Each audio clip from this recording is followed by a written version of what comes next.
At 6:04 a.m. on my 68th birthday, my son-in-law called and whispered a chilling sentence, "Don't come home today, please." I was curious, but didn't ask why. Instead, I stayed silent and moved my $4 million into a secured trust as a way to protect myself. That evening when I saw a strange truck clearing out my house piece by piece, in that moment, I quietly understood that the battle had begun. Hello everyone, I'm glad you made it here. Before we continue, drop your location in the comments. Where are you watching from today? Now think about this. Was that moment just disrespect or the beginning of something worse you'll see soon?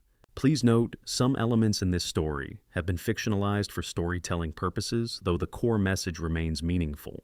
By the time I turned onto Westwood Drive that afternoon, I finally understood why my son-in-law Derek had called me at 6:04 that morning, with terror in his voice.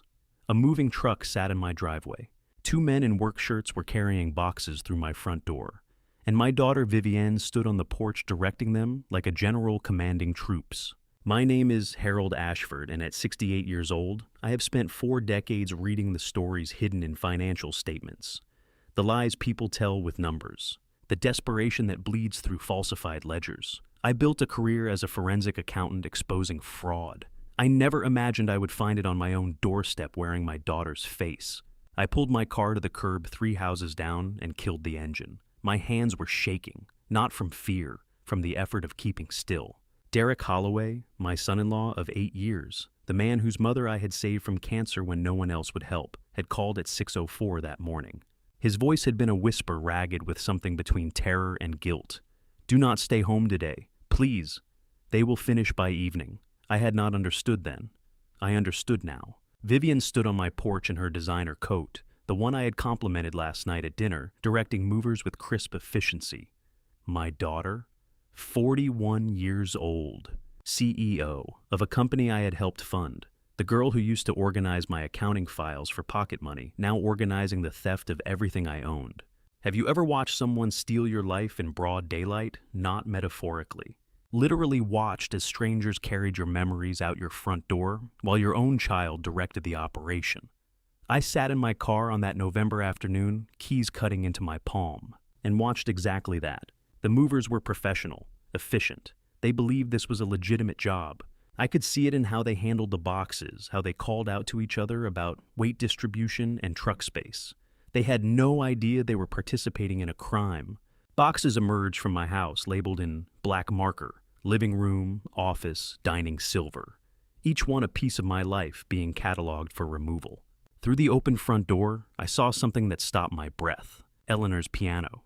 The silence of the Steinway grand piano catching the morning light was the heartbeat of this house. For 5 years I had kept it tuned and dust-free, a shrine to the evenings Eleanor spent filling these walls with Chopin and Debussy.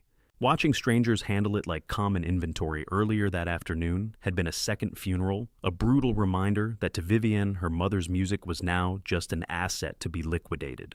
Vivienne was wrapping it in moving blankets like it was furniture, like it was inventory, like her mother had never existed. One of the movers called out to another, "Careful with that. She said it is worth more than your truck." He laughed. They both laughed. And I sat in my car watching strangers joke about the monetary value of my wife's ghost while my daughter supervised the extraction. 40 years of reading fraud in financial statements. I never thought I would see it written across my own front door. I heard Vivian's voice carry across the lawn. "Start with the office. The safe needs a dolly. It is bolted to the floor." Of course she knew it was bolted. I had shown her myself years ago when I still believed I was teaching my daughter responsibility, when I still believed she was my daughter. The November wind cut through the car. I had not closed my window all the way. The cold felt appropriate. My body was registering what my mind was still trying to reject. Today was my 68th birthday. Last night my daughter threw me a party. This afternoon she was robbing me blind. The cake had not even gone stale. I remember dinner now with new clarity. Vivian smiling across the table, refilling my wine glass, asking casual questions about my estate plans. "Happy birthday, Dad. 68, can you believe it? We should really discuss your estate plans soon." I had thought she was being responsible, forward-thinking. I had been proud of her. Derek had barely eaten. His fork pushed food around his plate. His eyes kept darting to Vivian, then away. At the time, I thought he might be feeling unwell. Now, I knew what that look had been. It was guilt. It was horror. It was a man watching his wife plan the destruction of someone he loved. The birthday dinner was not a celebration. It was reconnaissance. My daughter had used my own birthday party as a heist briefing, and I had handed her the information she needed between bites of the cake she had baked. I sat at the curb keys still in my hand, watching my daughter orchestrate the dismantling of everything I had built. But I did not approach. Not yet. Because Derek's warning had not just told me to stay away. It had told me why. And what I had learned since that 6:04 a.m. phone call had turned my shock into something far more dangerous. Understanding. I knew about the forged documents now. I knew about the notary appointment scheduled for this afternoon. I knew about Gordon's discovery that someone had accessed my property records from inside my own home during last night's dinner party. My daughter thought I was at a fake doctor's appointment right now. She thought I would come home this evening to find an empty house and legal papers declaring me mentally incompetent.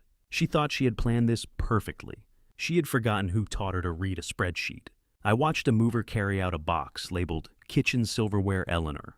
My wife's name reduced to a sorting category. My daughter's voice carried across the lawn, efficient and cold. I did not move from the car. Not yet. Because the most important lesson I had learned in 40 years of forensic accounting was this. You do not confront the thief until you understand the full scope of the theft. And I was only beginning to understand what my daughter had stolen from me.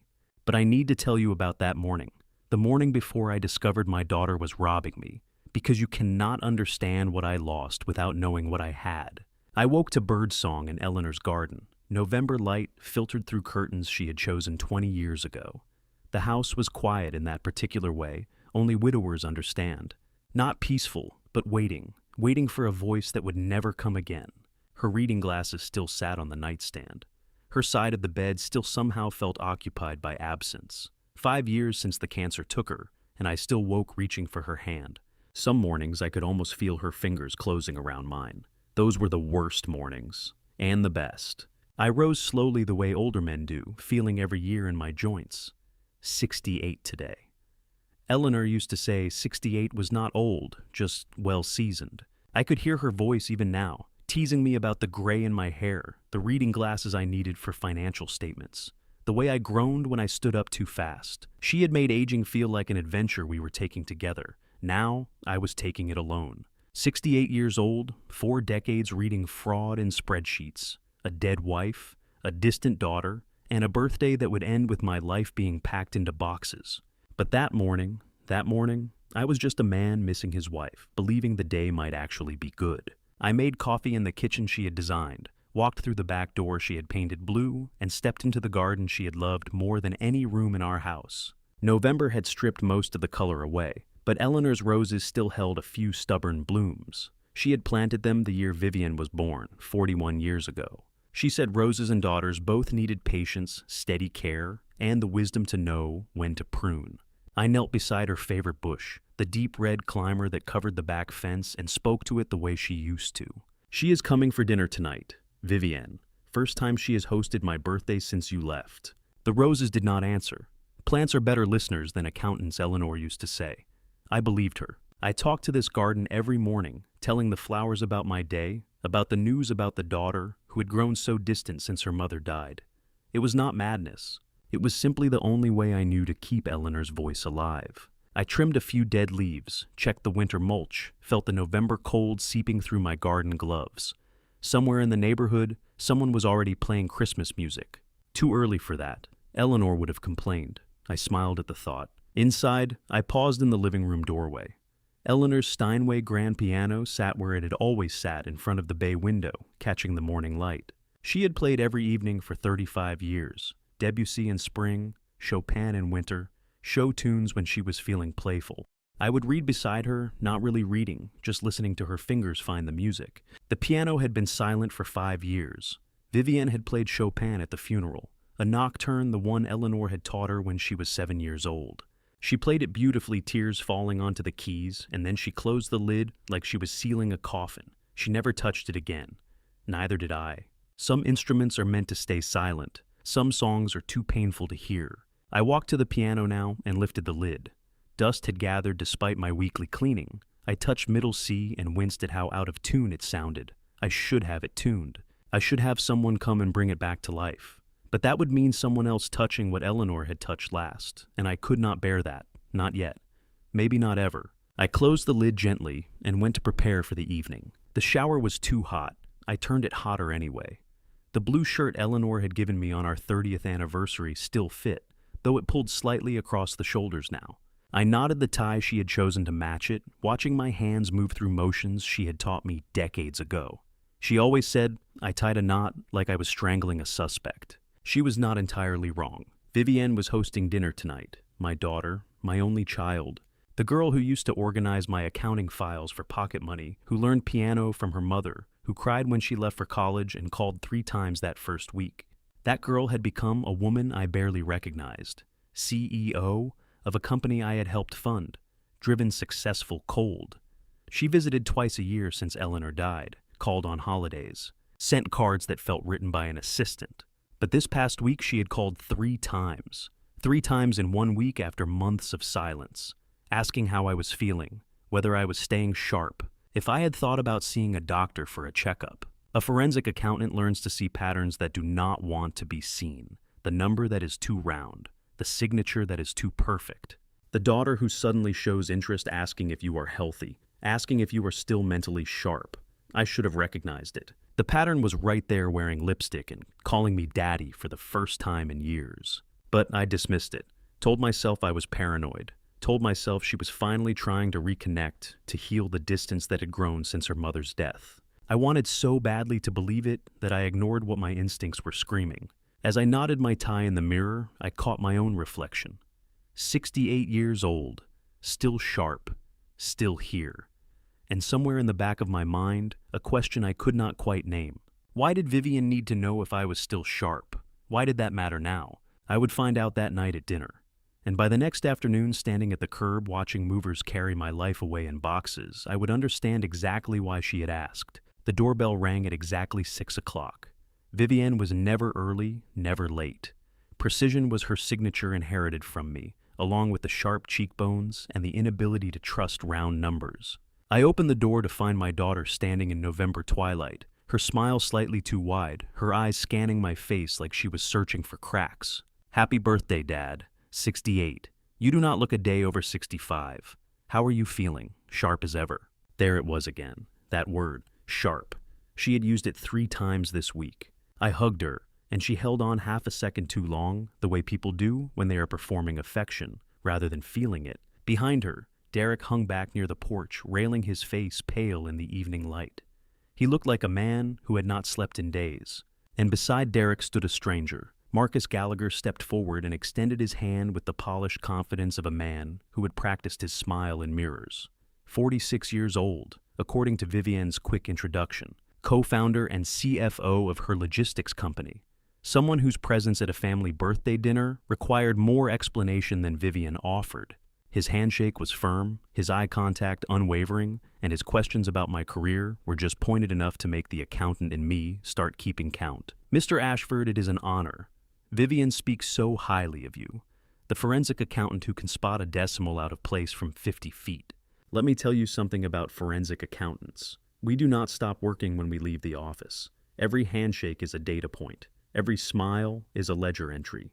And Marcus Gallagher's handshake told me a story he did not mean to share. Firm enough to project confidence, but held half a second too long, like a salesman closing a deal he was not sure he had won. Derek barely whispered his greeting. Happy birthday, Harold. His eyes met mine for one moment, and I saw something in them that I could not identify. Fear, maybe, or guilt. Then Vivienne took his arm and guided everyone inside, positioning herself between me and my son-in-law like a wall. I led them to the dining room where I had set the table with Eleanor's china. The good set. The one she saved for special occasions. I wanted to honor her memory, to show Vivienne that I was not just surviving, but living. Now, watching my daughter settle into her mother's chair with that painted smile, I wondered if I had made a mistake. Dinner was roast chicken with rosemary from Eleanor's garden. I had cooked it myself, following her recipe card. Her handwriting faded, but still legible after 30 years. Vivienne complimented it 3 times. Marcus complimented it 4. Derek did not touch his food. Derek sat at my table like a man attending his own funeral. He pushed chicken around his plate. He nodded at jokes without laughing. and every few minutes his eyes would drift to Vivian with an expression that looked almost like grief. Whatever was happening here, Derek knew, and knowing was destroying him. Marcus dominated the conversation with practiced ease. He asked about my career, my retirement, my daily routine. Fascinating field, forensic accounting. You must have seen some incredible cases. People hiding money in the strangest places. He leaned forward when I answered, cataloging my responses like data points. I recognized the technique. I had used it myself in depositions. Vivian joined the interrogation with softer questions. Dad, you should eat more. You look thin. Are you taking care of yourself? Eating regularly, remembering your medications. I do not take medications, I said. Never have. She laughed too quickly. Of course, of course. I just meant vitamins. You know, I did not know, but I was beginning to understand. The main course arrived at the table, and with it, the pattern became clear. Every question circled back to the same themes: my health, my memory, my mental sharpness, my property. It was the same script I had seen in elder fraud cases for 15 years, establishing baseline behavior, probing for cognitive weakness, mapping the target's vulnerabilities. I had investigated elder fraud for 15 years. I had seen children empty their parents' accounts, forge signatures on deeds, convince courts that sharp-minded seniors were declining. I knew the playbook by heart, and my daughter was running it, on me, at my own birthday dinner, with the good china. Vivienne leaned forward, her voice soft, with rehearsed concern. You know, Dad, 68 is not that old, but it might be time to start thinking about simplifying things. You do not need all this house, do you? I have thought about it, I said, keeping my voice neutral. Have not decided anything. Marcus jumped in too quickly. Big houses can be complicated. Property taxes, maintenance, all that paperwork must be exhausting to manage alone.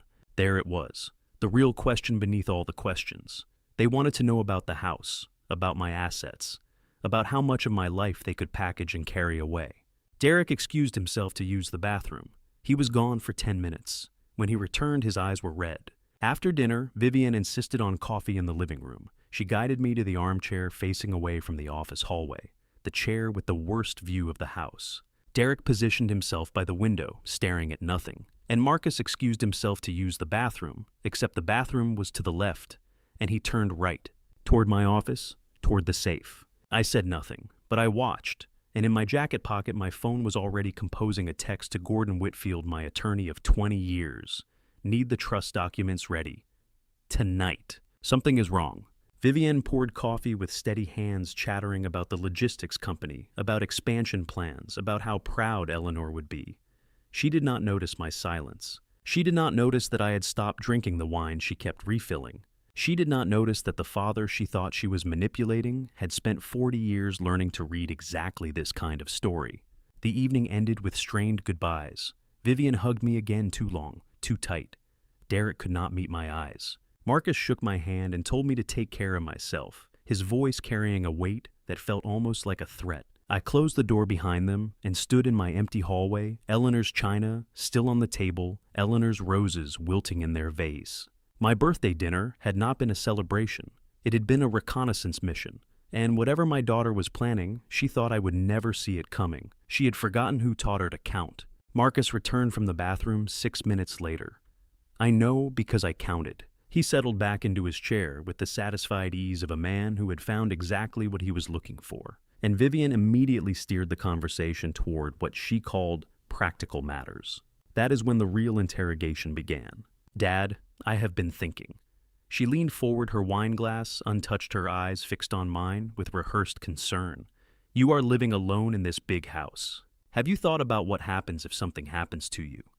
Is everything organized? Is the house in a trust? I have thought about it, I said, keeping my voice deliberately vague. Gordon has helped me with some paperwork over the years. But is it current? Vivian pressed. When did you last update your estate documents? Things change, tax laws change. You should really have someone look at everything. I want you to understand something about the questions my daughter asked me that night. These were not the fumbling inquiries of a concerned child. These were targeted, systematic. The same sequence I had taught fraud investigators to use when building a case against elder exploitation. Establish isolation, assess cognitive state, map the assets, locate the documents. My daughter was running the playbook I had written. Marcus jumped in with practiced smoothness. What Vivian means is, at a certain point, it makes sense to consolidate. Simplify. Make sure the people you trust have access to, help you if needed. The people you trust, like a daughter and her business partner. How convenient. Exactly, Vivian said. And with the house worth what it is now, what is it worth, Dad? 2 million more. You want to make sure it is protected. 2.1 million, I said. According to the last assessment, I should not have given her that number, but I wanted to see what she would do with it. Her eyes flickered to Marcus for half a second. A tell. They had already discussed the house value. They were confirming, not discovering. Derek had not touched his food in 20 minutes. His fork sat beside a full plate like a white flag of surrender. Every time Vivian asked about my estate, he flinched. Every time Marcus smoothed over a too obvious question, Derek's hands gripped the edge of the table a little tighter. Whatever was happening, my son-in-law knew, and knowing was eating him alive. Maybe we should talk about something else, Derek said suddenly. His voice cracked on the last word. Vivian shot him a look that could have frozen water. We are just having a conversation, Derek. Dad knows we are only worried about him. Of course, I said. I appreciate the concern. The dinner grew colder on our plates. Vivian asked about my daily routine. Marcus asked about my health. Both circled back again and again to the same themes: my mental sharpness, my memory, my ability to manage my own affairs. It was an assessment dressed up as small talk. Then Vivian asked the question that sealed my certainty. Where do you keep your important documents, Dad? The deed, the trust papers, insurance documents. She tilted her head with daughterly concern that did not reach her eyes. You should have someone know where everything is, in case of emergency. In 40 years of forensic accounting, I learned that every fraud has a tell. The moment the con artist overreaches, asks one question too many, reveals what they are really after. Vivian's tell came with the document question. She needed to know where I kept my papers, not if they were organized, where, because whatever they were planning required those documents. And they needed them before I figured out what was happening. They are in a safe place, I said. Gordon knows where everything is. Gordon, your attorney. Vivian's jaw tightened with frustration she could not quite hide. But what about family? I smiled at her. The same smile I used to give her when she was 7 years old and tried to convince me she had not eaten the cookies. Gordon is family, I said. He has been my attorney for 15 years. Vivian's frustration flickered across her face before she smoothed it away. Of course. That is good. That is responsible. Excuse me, I said, pushing back from the table. I need to use the restroom. I did not go to the restroom. I walked down the hall, past the bathroom, and into my office. I closed the door quietly behind me and pulled out my phone. Gordon Whitfield answered on the second ring. He always did for me. In 15 years as my attorney, Gordon had never kept me waiting. A man of 58 with silver hair and the deliberate speech patterns of someone who measured every word, Gordon was the kind of lawyer who thought in decades rather than days. His firm did not advertise. His clients did not leave. Gordon, I said, keeping my voice low, the trust documents you prepared, are they ready to sign? A pause. They have been ready for 2 weeks. Why? What is happening? My daughter is asking questions, I said. The wrong questions. I need those documents signed tonight, before they can stop me. I heard Gordon's chair creak as he sat up straighter. I will file them electronically the moment you sign. Harold, what exactly are you telling me? I looked around my office, the same office Marcus had visited during his 6-minute bathroom break. I could see it now, the subtle disturbances. A folder moved, a drawer not quite closed. He had been in here. He had been looking. I am telling you, I said slowly, that my daughter is trying to steal my house, and I intend to make sure she cannot. Silence on the line, then Gordon's voice steady and sharp. I am sending the documents to your email now. Digital signature is legally binding. Sign them, and I will file before midnight. Whatever they are planning, your assets will be protected by a revocable living trust that names me as successor trustee. They would have to go through the courts to even attempt access, and it would not hold up under scrutiny.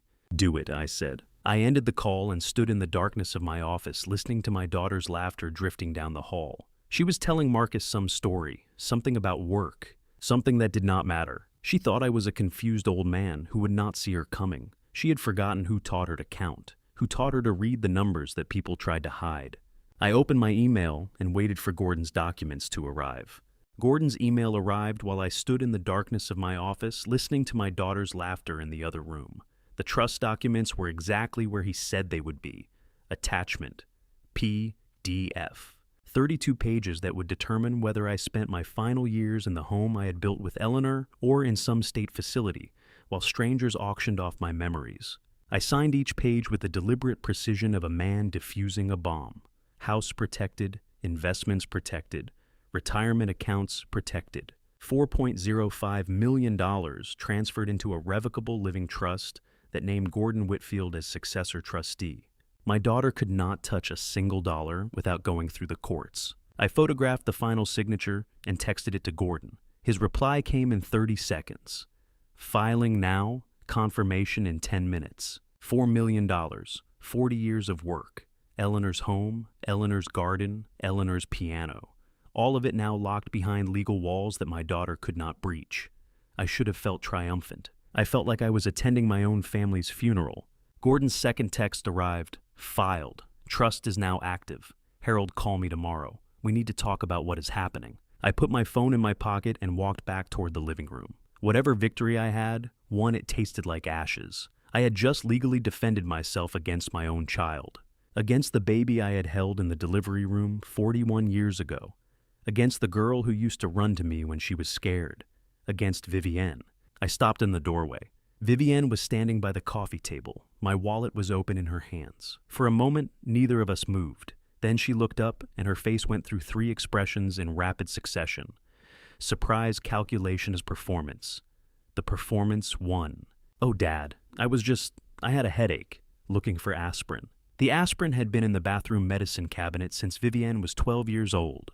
She had gotten headaches as a teenager from stress, from school, from being the daughter of 2 perfectionists. She had taken that aspirin 1,000 times. She knew exactly where it was, and she had just lied to my face about it while holding my open wallet. The aspirin is in the bathroom, I said quietly. Where it has been since you were 12. Right, of course. She laughed. The sound was like breaking glass. I forgot. Old habits. She held out the wallet. I took it. Our fingers did not touch. Across the room, Derek stood by the window, looking like a man watching an execution. His face had gone past pale into something gray. His hands gripped the windowsill so hard I could see his knuckles turning white. He knew. Whatever was happening, he knew, and the knowing was destroying him. Marcus checked his watch with theatrical concern. We should probably get going. Early meeting tomorrow. He put his hand on Vivienne's back, guiding her toward the door. Thank you for dinner, Mr. Ashford. Happy birthday. The goodbyes were strained. Vivienne hugged me again, but this time I felt her checking my jacket pocket. Looking for something, my phone maybe, or more documents. I kept my arms at my sides and let her embrace air. Derek was last out the door. He paused on the threshold, and for one moment, I thought he might say something, might warn me, might break whatever hold Vivienne and Marcus had over him. Happy birthday, Harold, he said. His voice sounded like an apology. Then they were gone. I stood in my empty living room, holding my wallet, listening to their car pull away. Eleanor's roses were wilting in their vase. The dinner dishes were still on the table. The house felt larger than it had in years, larger and emptier, as if something essential had been removed. I opened the wallet. I had investigated identity theft for 30 years. I knew the components: a signature sample, a government ID, a social security number. With those 3 pieces, a skilled forger could become anyone. Sign any document, transfer any property, commit any crime in your name while you slept. My daughter had just collected all 3 from my wallet. She had not been looking for aspirin. She had been assembling a weapon. My driver's license was in the wrong slot. It had been in the front pocket for 15 years. Now it was in the back, as if someone had removed it, photographed it, and replaced it carelessly. My social security card, which I kept behind my insurance card, had been moved to the front. And in the small pocket where I kept a folded check with my signature for reference, there was nothing. The check was gone. She had my signature. She had my identification. She had my social security number. Everything needed to forge documents in my name: power of attorney, property transfers, medical directives.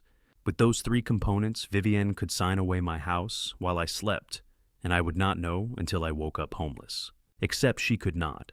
Because while she was rifling through my wallet, I had been signing trust documents that made everything she stole worthless. She had the keys, but I had changed the locks. I sat in Eleanor's chair until midnight, wallet in my lap, running scenarios. Whatever Vivian was planning required forged documents, which meant she needed my signature, which she now had. But to execute a property transfer, she would need more than forgery. She would need a notary, witnesses, me out of the house. She would need time. I went to bed at 12:30 expecting nothing and prepared for anything. At 6:04 a.m., my phone rang. Derek's name glowed on the screen in the darkness of my bedroom. I answered before the second ring. His voice was barely a whisper, shaking with something between terror and guilt. "Do not stay home today. Please, Harold, they will finish by evening." The line went dead. I was already reaching for my car keys, my heart pounding, my mind cataloging everything I knew. My daughter had my signature, my identification, a plan that would finish by evening. And my son-in-law, the man whose mother I had saved from cancer 7 years ago, had just risked everything to warn me. The hunt had begun. I was already awake when the phone rang at 6:04 a.m. Not 6:05, 6:04 exactly. I had been staring at the ceiling for an hour, running numbers in my head, the way I used to do before fraud trials. Sleep had not come. My wallet sat on the nightstand, emptied of everything that mattered, evidence of a crime not yet committed. The caller ID said Derek Holloway. My son-in-law had never called me at 6 in the morning, not in 8 years of marriage to my daughter, not once. I answered before the second ring. "Harold." His voice was barely a whisper, ragged with fear. "It is Derek. Listen to me. Do not say anything. Just listen." I listened. "Do not stay home today, please. Do not go home early either. They will finish by evening." "Derek, what?" "I cannot. I am sorry. I am so sorry." The line went dead. 11 seconds. That is how long the call lasted. 11 seconds to tell me my daughter was planning something so terrible that my son-in-law was willing to risk his marriage to warn me. What do you say in 11 seconds? Apparently everything that matters. Do not stay home. They will finish by evening. I am sorry. I sat on the edge of my bed, phone still pressed to my ear, listening to silence. Then I rose and walked to the kitchen on legs that felt like they belonged to someone else. The coffee maker started on autopilot. I had been making coffee in this kitchen for 35 years. My hands knew the motions even when my mind was somewhere else entirely. This morning, my mind was dissecting Derek's warning word by word. They, not she, they will finish by evening. Vivian was not working alone. Marcus. It had to be Marcus. The business partner with the rehearsed smile and the 6-minute bathroom break and the questions about my property. Finish. They will finish. Something was already in motion. Had been since last night probably. Since Marcus went to my office. Since Vivienne rifled through my wallet. Since they collected everything they needed to become me on paper. By evening, there was a deadline, a window. They needed me gone for a specific amount of time, long enough to do whatever they were planning to do. I stood in my kitchen coffee maker, gurgling first sunlight, touching Eleanor's garden through the window, and I felt like I was reading my own autopsy report. The time of death tonight. The cause my daughter. The weapon my own signature forged onto documents I had never seen. But the victim was not going to cooperate. Not this victim. Not today. I poured coffee I could not drink and thought about Derek. Derek Holloway, 40 years old. Logistics manager at Vivian's company. My son-in-law for 8 years. A good man trapped in an impossible position. 7 years ago, Derek's mother Iris was dying. Cancer had spread from her lungs to her lymph nodes to everywhere else. The treatment that might save her cost $240,000.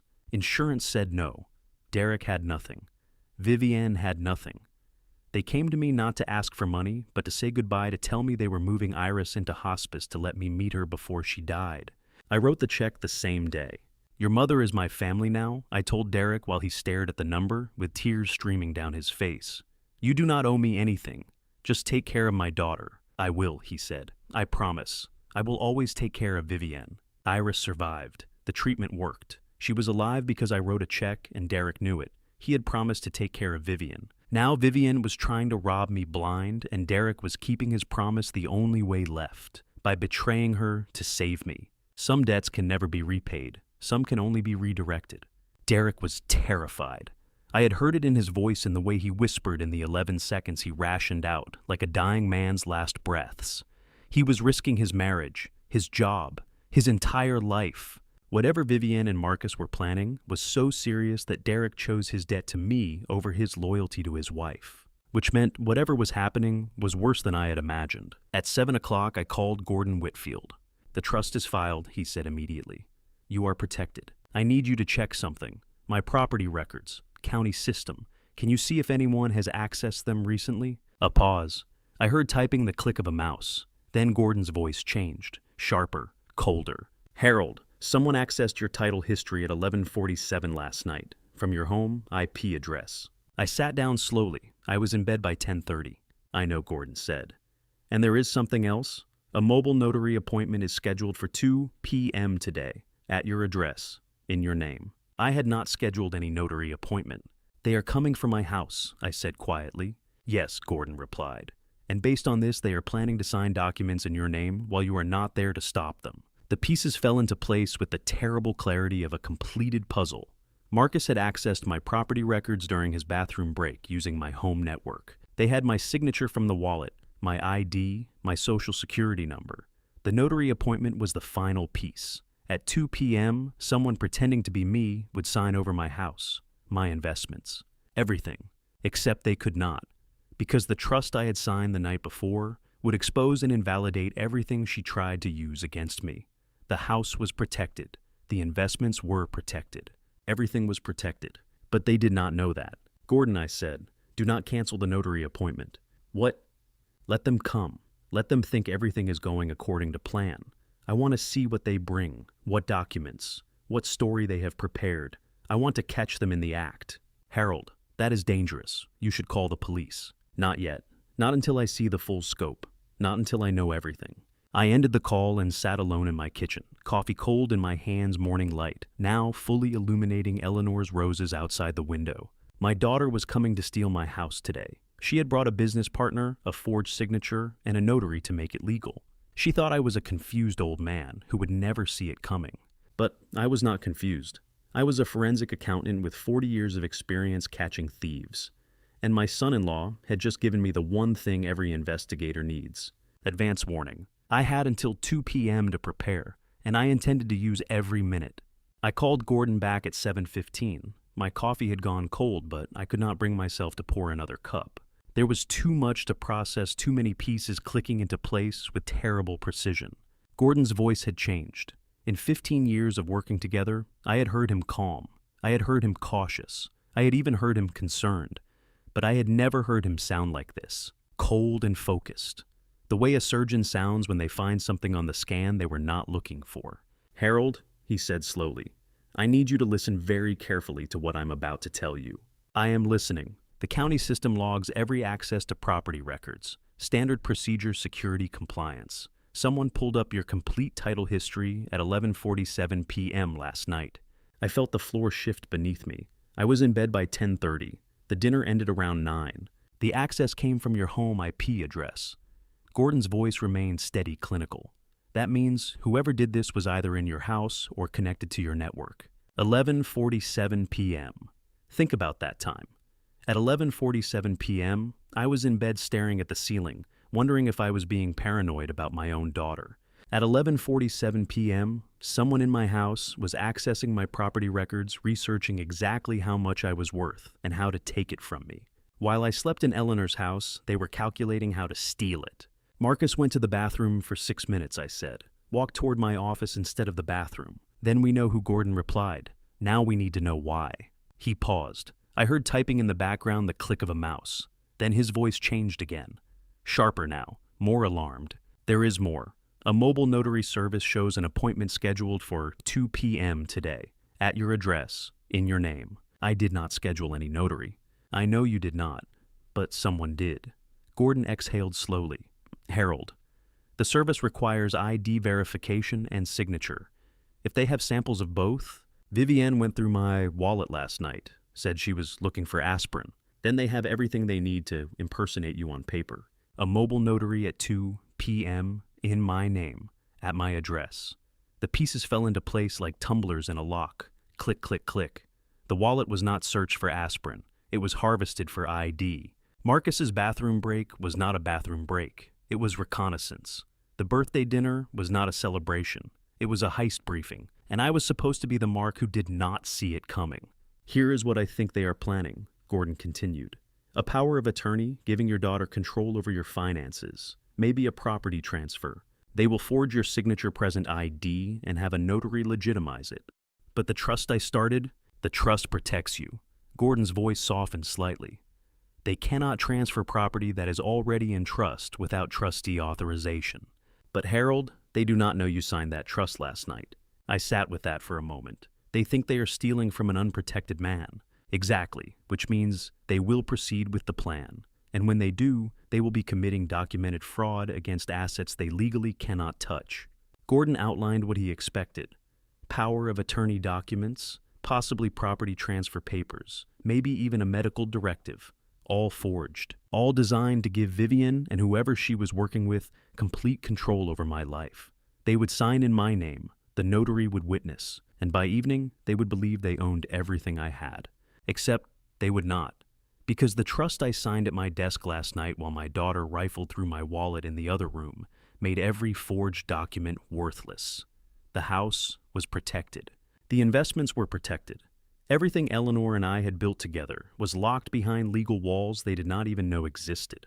Harold, Gordon's voice turned stern, do not go home until after 2 p.m. Whatever you do, do not sign anything, not a single document, not even if Vivian hands it to you herself. Are we clear? Gordon's advice was clear. Stay away. Document everything. Sign nothing. Let them walk into their own trap. But I was not going to stay away. My house, my wife's memory, my daughter's betrayal. I needed to see it with my own eyes. I needed to watch my daughter try to steal my life and know that I had already beaten her. Some traps only work if the target walks into them willingly. I intended to be that target with my own trap waiting. I will be careful, I said. Harold, Gordon said quietly, I know this is your daughter. I am sorry. I thanked him and ended the call. The morning sun was fully up now, flooding Eleanor's kitchen with light that felt like an accusation. Her recipe cards were still in the drawer by the stove. Her favorite coffee mug was still in the cabinet unused since the day she died. I had kept everything exactly as she left it, a museum to a marriage that had lasted 47 years. I made myself another cup of coffee and sat at the table where I had eaten breakfast with my wife for 35 years. The same table where we had celebrated Vivian's report cards and worried about her college applications and toasted her wedding. The same table where Eleanor had told me the cancer was back, and this time there was nothing anyone could do. As I waited for my world to end, I found myself asking the question that had haunted me since Derek's call. When had Vivian changed? When had my daughter become someone capable of this? The answer I knew was 5 years ago, the day we buried Eleanor, the day something in Vivian broke and never healed. She had not just lost her mother that day. She had lost something else, something I could not name. I sipped my coffee and watched the sun climb higher through the kitchen window. Eleanor's roses were still blooming in the garden, stubborn against the November cold. She would have loved them. She would have hated what our daughter had become. I had until 2 p.m. hours to sit with the knowledge of what was coming. Hours to remember when Vivian was still the girl who used to climb into my lap during thunderstorms. Hours to mourn the daughter I had lost long before today. I poured the cold coffee down the sink and started preparing for war. The photograph was still on the refrigerator. Vivian at 7 years old, sitting at Eleanor's piano, her small fingers reaching for keys she could not quite span. Eleanor standing behind her hands, guiding both of them, laughing at something I had said from behind the camera. That was the girl I remembered. That was the daughter I had raised. Where had she gone? I pulled the photograph from its magnet and held it in my hands. The edges were worn soft from years of being moved during cleaning, then carefully returned to the same spot. Eleanor had put it there the week after it was taken. It had not moved since. Vivian used to organize my accounting files for pocket money. 7 years old, tongue between her teeth, making sure every column balanced. Numbers tell stories, Daddy, she would say, repeating what I had taught her. You just have to know how to read them. 34 years later, she was using those same skills to forge my signature and steal my house. I had taught her too well. She had been Eleanor's student too. Piano lessons every Tuesday and Thursday scales until her fingers ached Chopin when she got older. Music is a conversation, not a conquest, Eleanor would tell her. Feel the keys. Do not fight them. Vivian had fought them anyway. She fought everything. But she had learned to play beautifully, and Eleanor had been so proud. We had been a happy family in this house. Sunday dinners around the table where I was now sitting alone. Recitals where Vivienne played nervously, and Eleanor cried in the audience. Graduations, promotions, the wedding, where I walked my daughter down the aisle and handed her to Derek with a father's blessing. Then Eleanor got sick. The cancer came back 5 years ago, stage 4. It had started in her lungs and spread everywhere before we even knew it was there. The doctors gave her 3 months, she lasted 2. Eleanor's final words were a command: take care of him, take care of the house. Vivienne had sat beside the hospice bed we had put in the living room, holding her mother's thinning hand, tears streaming down her face. "Promise me," Eleanor whispered. "Promise me you will take care of him." "I promise," Vivienne said. "I promise, Mom." But grief is a strange sculptor. It does not carve the same shape in everyone. In some people it hollows out everything soft and leaves only the hard edges. The Vivienne who closed the piano lid at her mother's funeral was not the same person who had played it. Something had died with Eleanor. Something in my daughter that I would never get back. She had played Chopin that day, the same nocturne Eleanor had taught her when she was 12. She played it perfectly, tears falling onto the keys, and then she lowered the lid with a finality that felt like a second funeral. She never touched the piano again, neither did I. After that, Vivienne pulled away. She threw herself into her company, worked 80-hour weeks, stopped returning my calls. When she did visit, she was polite but distant, like a stranger wearing my daughter's face. I told myself it was grief. I told myself she would come back to me eventually. I was wrong. I set down the photograph and picked up my cold coffee. The memories kept coming, whether I wanted them or not. 7 years ago, a different kind of crisis. Iris Holloway was 57 when the cancer found her. Stage 3 breast cancer, the kind that moves fast and costs fortunes. Derek's mother, a retired elementary school teacher who had spent her life shaping other people's children, suddenly needed $240,000 to survive. No insurance would cover it. No bank would lend it. Derek was 29 and had been married to my daughter for 6 months. He had nothing. I overheard him on the phone one evening. He was in our kitchen thinking he was alone, his voice cracking as he talked to a collection agency. "I understand," he said. We do not have it. We do not have $240,000. No one has that." I walked in and put my hand on his shoulder. He looked up at me with the eyes of a man who had already started grieving. "Derek," I said, "I heard the call. How much is the treatment?" "Harold, I cannot ask you. You did not ask. I am telling you. Your mother is my family now. Let me help." I wrote the check the next day, paid the hospital directly. Derek wept when he saw the receipt. "I can never repay this," he said. "Never. Just care for my daughter," I told him. "That is payment enough." Iris survived. The treatment worked. She is 71, now healthy, alive. Alive because I wrote a check that my daughter now wanted to steal back. Here is what I understood sitting in my kitchen with cold coffee and old photographs. Derek was not betraying his wife. He was honoring a debt he could never fully repay. I had saved his mother's life with a check and a few kind words. Now his mother was alive and healthy, and my daughter was trying to destroy me. Derek could not stop Vivienne, but he could warn me. He could give me time. He could choose the man who had saved his mother over the woman who was trying to rob him. Sometimes that is what loyalty looks like. Not blind devotion, but painful, terrible honesty. I looked at the clock, 8:30 a.m. 5.5 hours until the notary arrived at my house to witness documents I had never agreed to sign. 5.5 hours until my daughter tried to steal everything Eleanor had loved about this house. Gordon had told me to stay away. Derek had begged me not to go home. But I was done waiting. I was done remembering. The question was not why Vivienne had become capable of this. The question was what had made her desperate enough to try it now. What was driving her? The answer I knew was somewhere in her company's finances. The company she had co-founded with Marcus Gallagher, the man with the rehearsed handshake and the 6-minute bathroom break. Something was very wrong with that company, and I intended to find out what. I picked up my phone and called Gordon back. "I need you to look into something else," I said. "Vivienne's company, Gallagher Holdings. Pull everything you can find, financial filings, debt records, anything public." Gordon paused. "Harold, what are you thinking?" "I am thinking my daughter does not do anything without a reason, and this kind of desperation does not come from nowhere. Something is pushing her. I want to know what." Gordon called back at 9:15. "I have been digging into your daughter's company," he said, and something in his voice made me set down my coffee. In 15 years, I had never heard Gordon sound hesitant. Cautious, yes, measured always, but hesitant never. "How bad is it?" I asked. A pause. "Harold, it is worse than I expected. Much worse." The company was called Ashford Gallagher Logistics. She had used our family name. I had not known that until Gordon said it, and the knowledge landed like a blow. 2 years ago, Vivian and Marcus had started a tech equipment transport business. Server farms, data centers, specialized logistics. The kind of niche work that could be extremely profitable if you had the contracts. They had gotten the contracts for a while. The company is drowning, Gordon said. $1.8 million in commercial loans. They expanded fast. New trucks, warehouse leases, employee hires, everything a growing business needs. That does not sound disastrous, I said. It was not, until 8 months ago. Since then, they have lost 3 major contracts to competitors.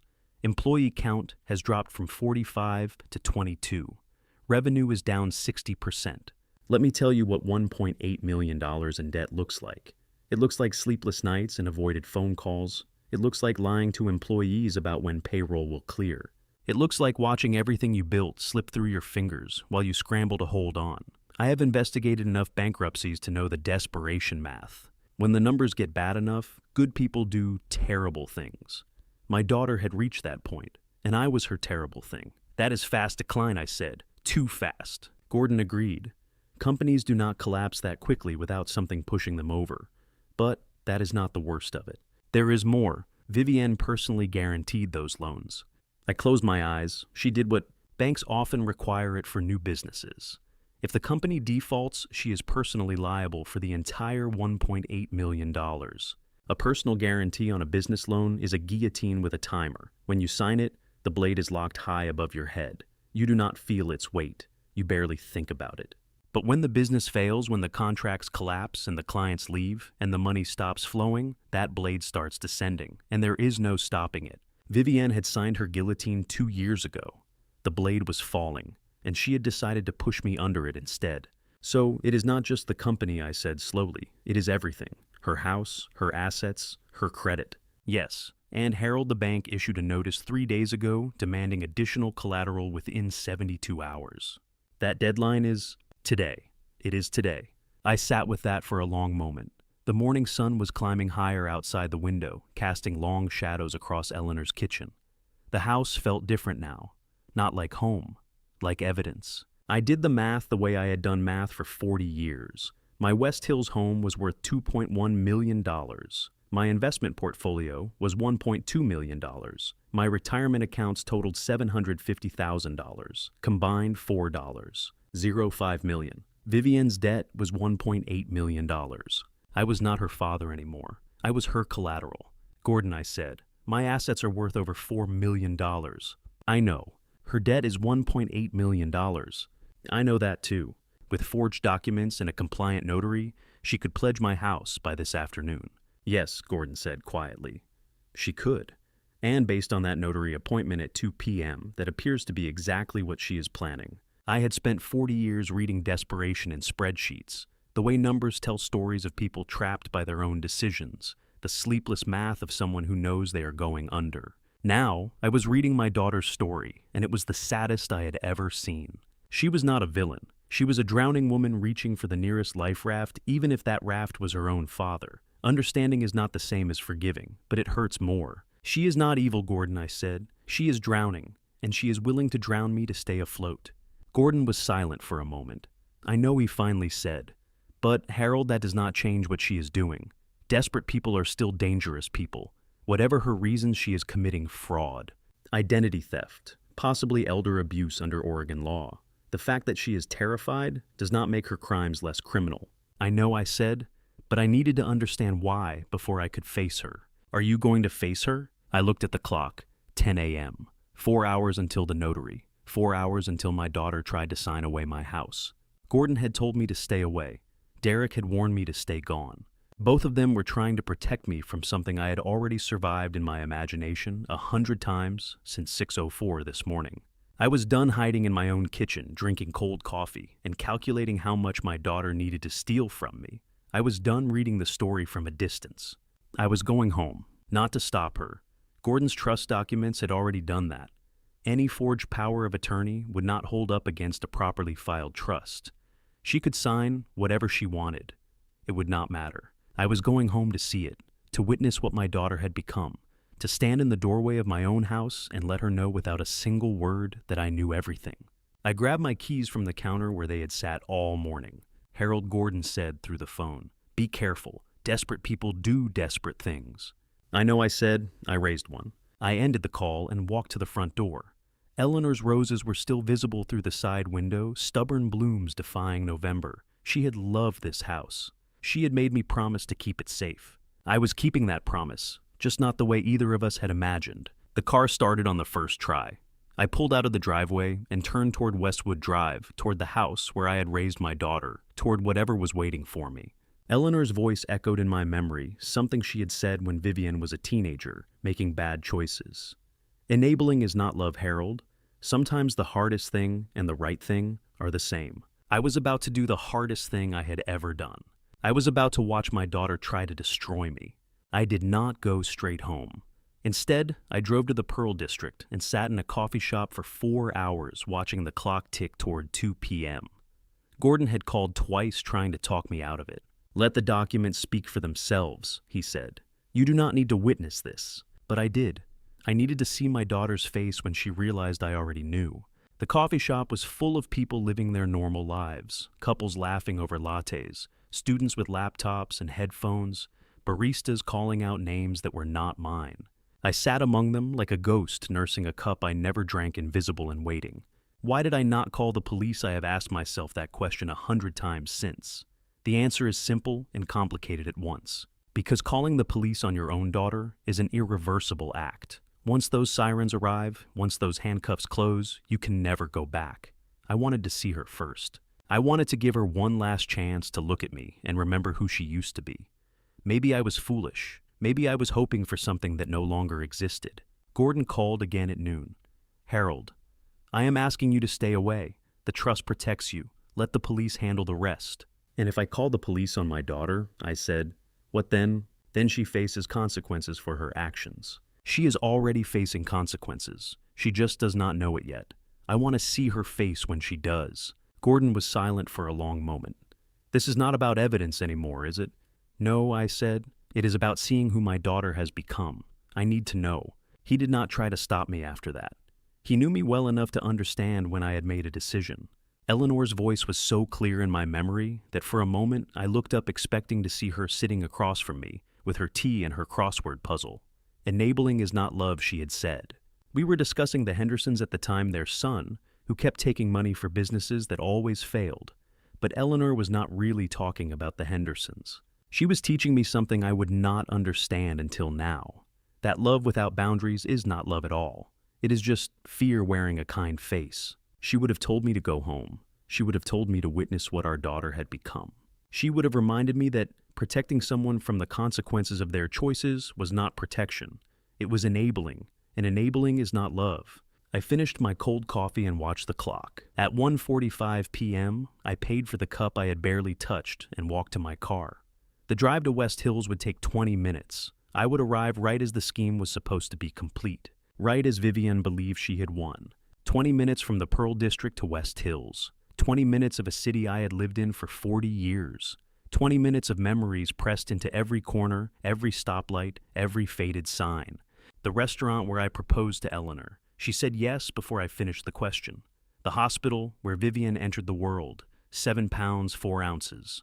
Eleanor counted her fingers 3 times. The school where she gave a valedictorian speech about integrity and hard work. I drove through my own history like a ghost visiting the living, knowing that everything was about to change. The man who drove these streets this morning was not the man who would drive them tonight. I passed the corner where Vivian had her first car accident at 17. She had called me in tears, more afraid of my disappointment than the damaged fender. I told her accidents happen, that we would fix it together, that I loved her no matter what. I wonder now if that was the problem, if I had loved her too unconditionally, if she had learned that my love would absorb any mistake, any failure, any betrayal. Maybe she thought it would absorb this too. She was wrong. The closer I got to West Hills, the slower I drove. Not from hesitation, from something else. A need to hold on to these last moments of not knowing, of still having a daughter who might surprise me, who might have changed her mind, who might be at home right now, calling off the scheme, realizing what she was about to lose. But I knew better. The numbers did not lie. $1.8 million in debt. A deadline of today. A father worth $4 million sitting between her and bankruptcy. This was not a crime of opportunity. It was a crime of desperation. And desperate people do not change their minds. They change their methods. I turned onto Westwood Drive at 2:15 p.m., 15 minutes after the notary was supposed to arrive. The first thing I saw was the truck. A professional moving truck, white with green lettering, sat directly in my driveway. The back door was open. Two men in work shirts were carrying boxes down my front steps. Boxes labeled in black marker, living room, kitchen, study. Through my living room window, I could see someone wrapping something large and moving blankets. Something dark and familiar. Something that had sat in that same spot for 43 years. Eleanor's piano. They were taking the piano she had filled this house with for decades. I pulled my car to the curb 3 houses down and sat there, hands gripping the wheels so tight my knuckles went white. I had expected fraud. I had expected forged documents. I had not expected them to already be dismantling my home, taking my possessions, removing the physical evidence of my life with Eleanor as if it were inventory to be cataloged and sold. And standing on my porch directing the operation with a phone pressed to her ear was my daughter. Vivienne wore her designer coat, the same one she had worn to my birthday dinner. Her hair was pulled back. Her posture was confident. She looked like a CEO overseeing a logistics operation, which I suppose she was. She turned and saw my car. For one frozen moment, our eyes met across the lawn. 40 feet of grass and flower beds and a lifetime of memories between us. I saw her face change, the confidence draining, the color leaving her cheeks, her mouth opening slightly, forming a word she did not say. Dad. Then her face went white. I opened my car door and stepped out onto the street. The November air was cold against my face. The movers had not noticed me yet. They were carrying a box toward the truck, talking about lunch. I walked toward my house, toward my daughter, toward whatever was waiting for me on the other side of the door. Eleanor's voice echoed in my mind. Enabling is not love. I was about to stop enabling. I walked toward my house with the calm of a man who had already accepted the worst. The 2 movers carrying Eleanor's piano saw me coming and hesitated, looking to Vivienne for direction. She stood frozen on the porch clipboard, clutched to her chest, her face still white from seeing my car. Dad, her voice cracked. You are supposed to be at your appointment. What appointment would that be? Vivienne. She called me Dad, like nothing was wrong, like she was not standing in my driveway stealing my dead wife's piano. I kept walking. The movers set down the piano at the bottom of the steps, the wheels scraping against the concrete. The sound cut through me like glass. Near the porch railing stood a woman I did not recognize. Heather Brennan was perhaps 30 years old, with a pressed blouse and the nervous energy of someone who had taken a job without asking enough questions. A portable notary stamp sat on the railing beside her, and a county-issued ID badge hung from her neck. She looked at me, then at Vivienne, then back at me, with the dawning realization of someone who had walked into something far worse than she had been told. Show me the authorization, I said to Vivienne. I held out my hand. Dad, it is all legal. Dr. Stokes confirmed you needed help managing.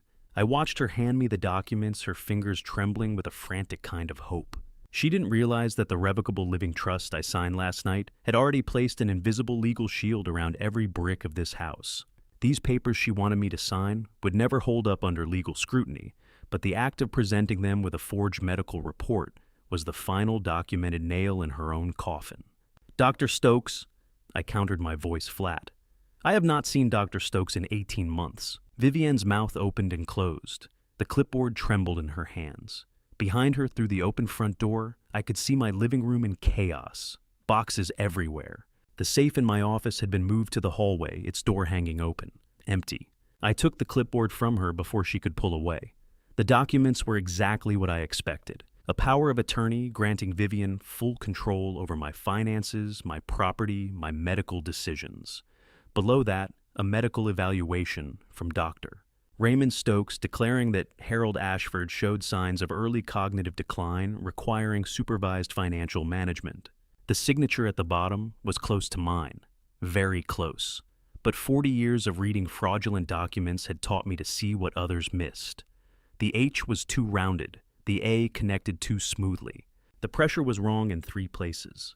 This is not my signature, I said. Dad, this is a forgery. And this medical evaluation is a lie.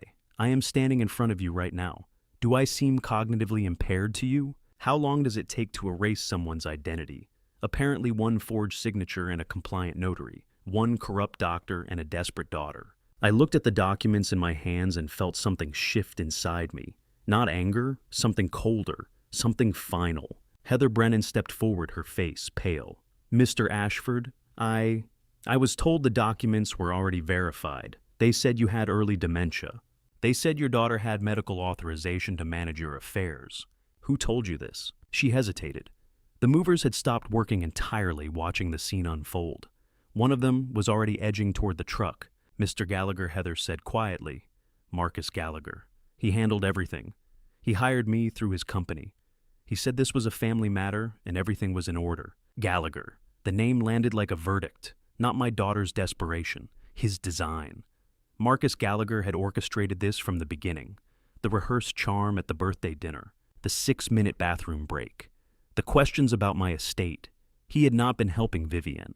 He had been directing her. I pulled out my phone and photographed every page. The forged power of attorney, the fabricated medical evaluation, the notary stamps, the dates. Vivienne stepped toward me.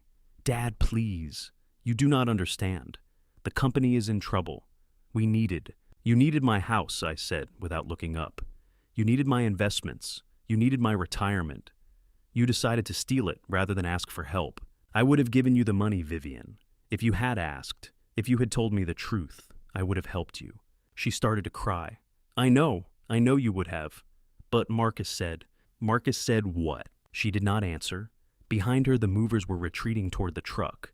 One of them pulled out his phone, probably calling his dispatcher, to explain why they were abandoning the job. Heather Brennan was crying now too, mascara streaking down her cheeks. I was just doing my job, she said. I swear I did not know. He told me everything was legal. He said you were not competent to manage your own affairs. Miss Brennan, I kept my voice level. I suggest you find yourself a lawyer. You have been made an accessory to fraud, identity theft, and attempted elder abuse. I will not press charges against you if you cooperate fully with the authorities.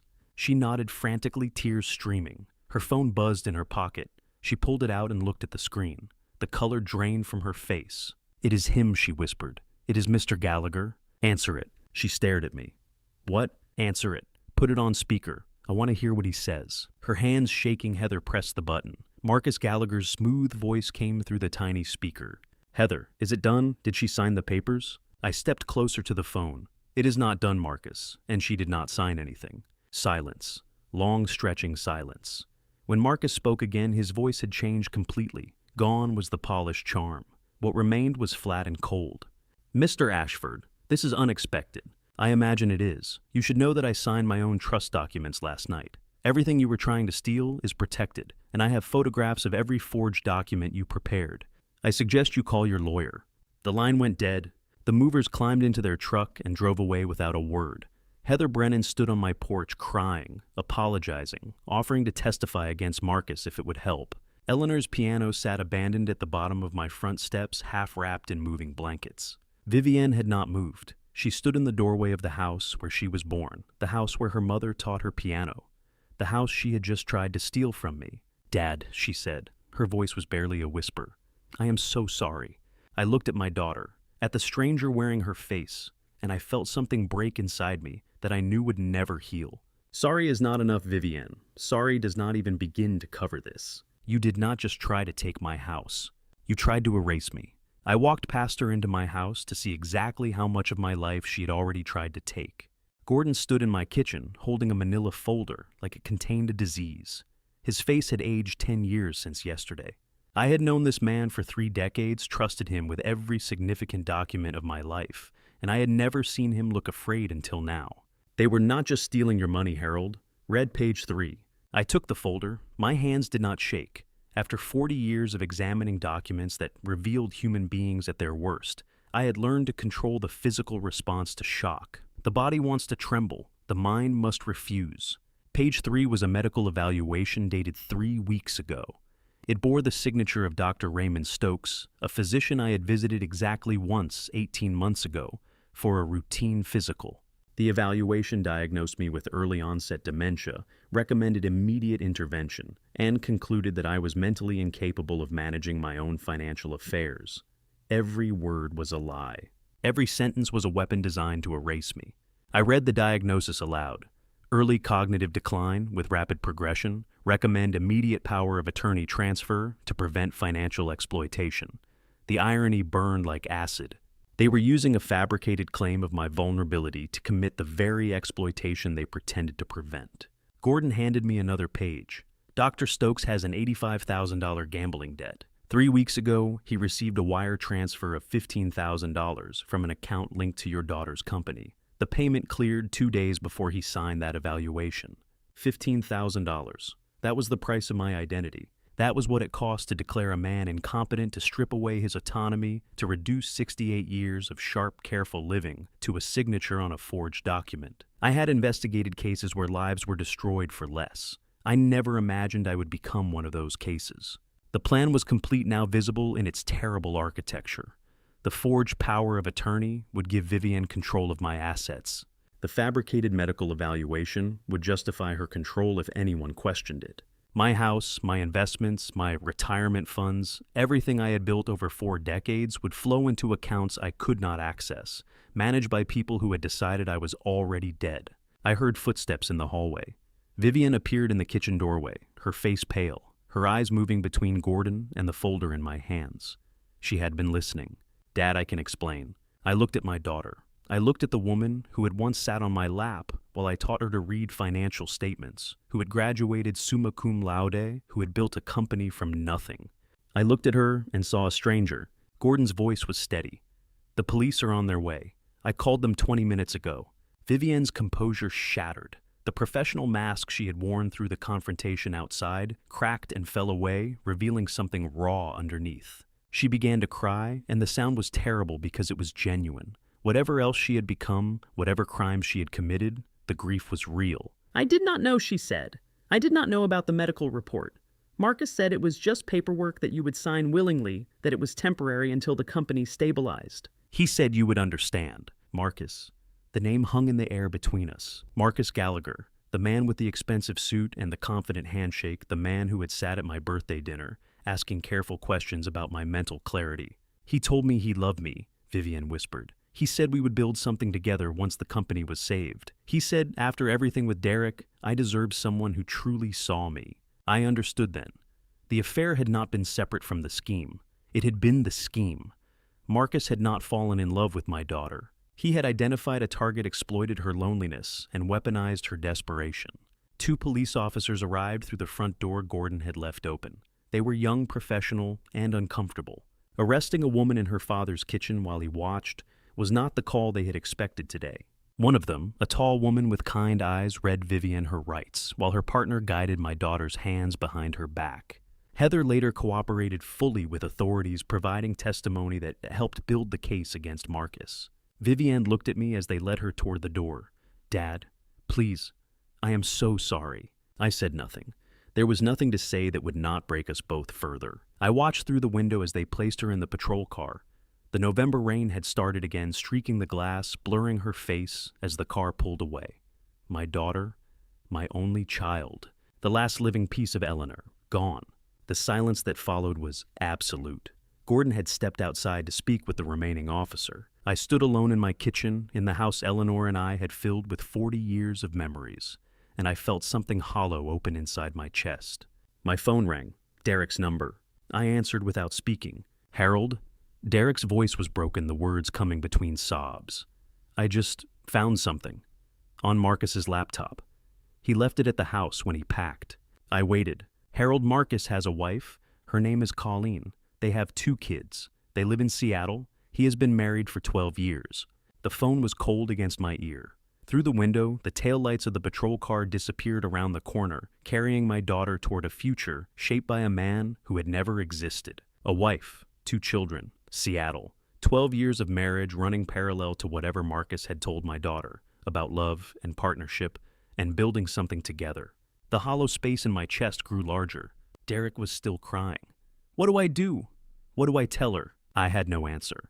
Outside, the rain fell harder, and somewhere in this city, Marcus Gallagher was running, leaving behind a trail of broken families and stolen futures. My daughter had been arrested for crimes she committed in the name of a man who did not exist, loving a fiction, betraying her father for a ghost. I hung up the phone and stood in the silence of my kitchen, listening to the rain, wondering when exactly I had lost her. Derek stood on my doorstep at 9 o'clock, laptop pressed against his chest like a shield. His eyes were swollen, his voice wrecked, but what he said next made me forget everything else. I have 2 years of messages between them, every single one. I stepped aside and let him in. The kitchen still smelled of the coffee I had made hours ago, back when I thought the worst was over. Back when I believed my daughter had simply been desperate, not deceived. Derek sat at the table where Eleanor and I had shared 40 years of morning conversations, and he opened the laptop like a man preparing to perform surgery on himself. The screen glowed blue in the dim kitchen. I sat across from him and watched as he navigated to a folder labeled simply with a date, October 2023. 2 years, Derek said. His voice cracked on the words. I found the first message dated October 2023. She wrote, "You understand me in ways Derek never could." He turned the screen toward me.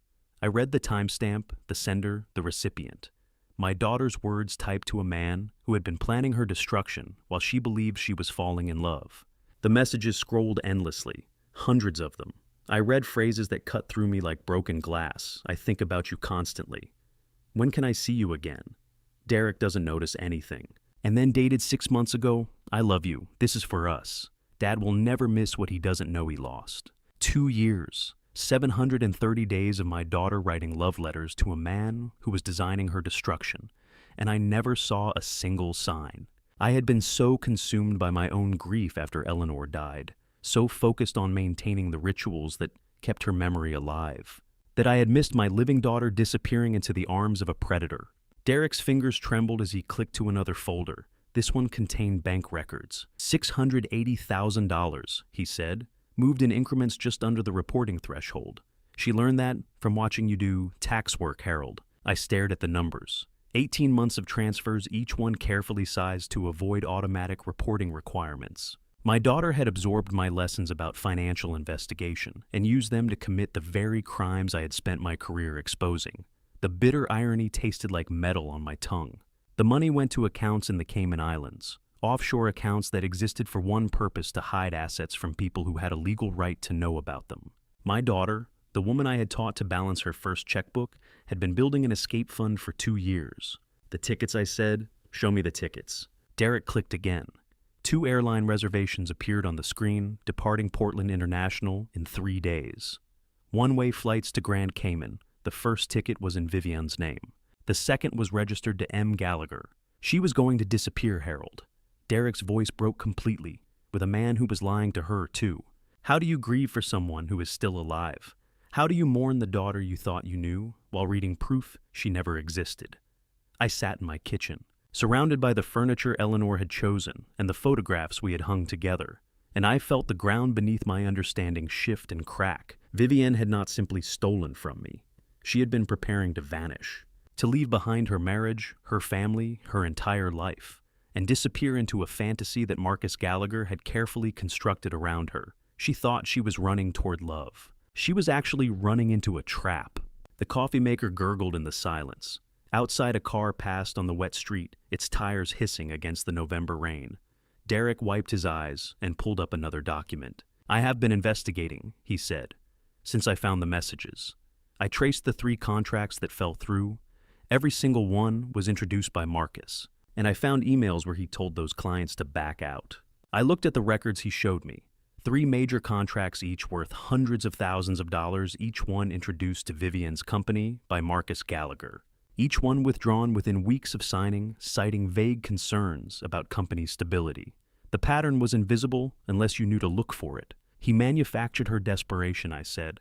The words hung in the air between us. The kitchen clock ticked steadily, marking seconds that felt like hours.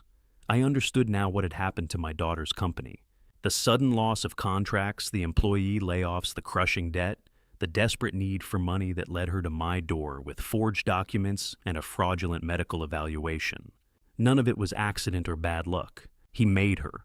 Like a sculptor working in desperation instead of clay, Marcus Gallagher had spent 2 years crafting the perfect thief, and my daughter never knew she was the raw material. He had not found a vulnerable woman to manipulate. He had created one. He had systematically destroyed her business, isolated her emotionally, and positioned himself as her only hope. Derek closed the laptop and looked at me with something new in his eyes. Not just grief, but purpose. The man who had warned me with an 11-second phone call, who had sobbed on the line, telling me about Marcus's secret family, had transformed into something harder. "I am going to prove it," he said. "All of it. The sabotage, the affair, the offshore accounts. I am going to build a case that destroys him." I nodded. In that moment, sitting across from the son-in-law, who had every reason to hate my daughter, I felt something shift in my chest. Derek Holloway was not seeking revenge. He was seeking justice. And despite everything Vivienne had done to him, he was still trying to prove that she had been a victim too. "There is more," Derek said. His voice dropped. "Marcus has done this before. I found records of a woman in Denver, same pattern, same timeline. And Harold, she has been missing for 3 years. He opened the laptop again and showed me a name I had never seen before. Patricia Vance, last known location, Grand Cayman. The kitchen fell silent. The coffee maker stopped gurgling. Even the rain outside seemed to pause. I looked at Derek and I saw my own horror reflected in his eyes. We were not just investigating financial fraud anymore. We were looking at something much darker. Gordon spread the documents across my kitchen table, like a surgeon laying out instruments before an operation. Derek sat beside him, his face gaunt from sleepless nights, his hands steady in a way they had not been 24 hours ago. Patricia Vance's name still echoed in my mind, but what they were about to show me would make her disappearance feel like just the beginning. "We have got him," Gordon said. "Every contract Marcus sabotaged, every email he sent, telling clients to pull out every dollar he funneled. But, Harold, what the investigator found is worse than we imagined." He slid a stack of corporate filings toward me. The top page showed a Nevada business registration dated 6 months ago. Gallagher Acquisitions, LLC. The sole asset it was positioned to acquire was listed in neat legal language the intellectual property client lists and operational infrastructure of a Portland-based consulting firm, my daughter's company. He set up a shell company, Gordon continued. 6 months ago, while he was romancing Vivienne, he was preparing to buy her company out of bankruptcy. For pennies. Derek leaned forward. I traced every contract that collapsed. The 3 major clients who pulled out last year, the ones that created the cash flow crisis, every single one was introduced by Marcus. And I found the emails where he advised them to withdraw. A vulture. That is what Derek had called him last night, and the word landed again like a verdict. Marcus Gallagher had not fallen in love with my daughter. He had been circling her corpse before she was even dead. He had spent 18 months systematically destroying her business, introducing clients he knew would default, whispering in their ears to pull their contracts, manipulating projections to mask the damage until it was too late. The goal was never just theft, Gordon said. He wanted the company. Push Vivienne into crime, let her take the fall, then acquire the bankrupt business through his shell corporation. He would have gotten both her company and your $4 million estate. Your daughter was going to lose everything and go to prison while Marcus walked away with it all. I stared at the documents. 18 months of calculated destruction, and my daughter had believed she was building a future with this man. She had written love letters to her own executioner. Before I reveal the dark truth my investigator uncovered about Marcus's hidden life, I have to ask, are you still with me? If you're, please leave a quick comment to let me know you're still here. If you were in my shoes right now, what would you do? Would you forgive or expose? Write one word in the comments, forgive, if you try to save your daughter quietly, or expose if you'd tear the whole mask off no matter who gets hurt. Your choice here might change how you see the rest of this story. And a quick heads up, the next part contains some fictionalized details added for narrative impact. If you're looking for a strictly factual report and don't want to hear it, you can stop the video right here. But for those who stay, the real horror is only beginning. Gordon pulled out a manila envelope and opened it slowly. The private investigator he had hired, a former Portland police detective named Rita Sullivan, who now specialized in financial fraud cases, had spent 2 weeks tracing Marcus Gallagher's hidden life. What she found would change everything. Marcus has been married for 12 years, Gordon said. His wife's name is Colleen Gallagher. They have 2 children, a 10-year-old daughter and an 8-year-old son. They live in a house in Seattle's Queen Anne neighborhood, worth about $1.2 million. He placed a photograph on the table. Colleen Gallagher smiled up at me from the image, a woman in her early 40s with kind eyes and auburn hair, standing in front of a Queen Anne Victorian with 2 children pressed against her sides and a husband whose arm wrapped around her shoulders. Marcus Gallagher. The same man who had sat at my birthday dinner asking about my mental clarity. The same man who had promised my daughter a future in Grand Cayman. 12 years married, 2 children who called him daddy.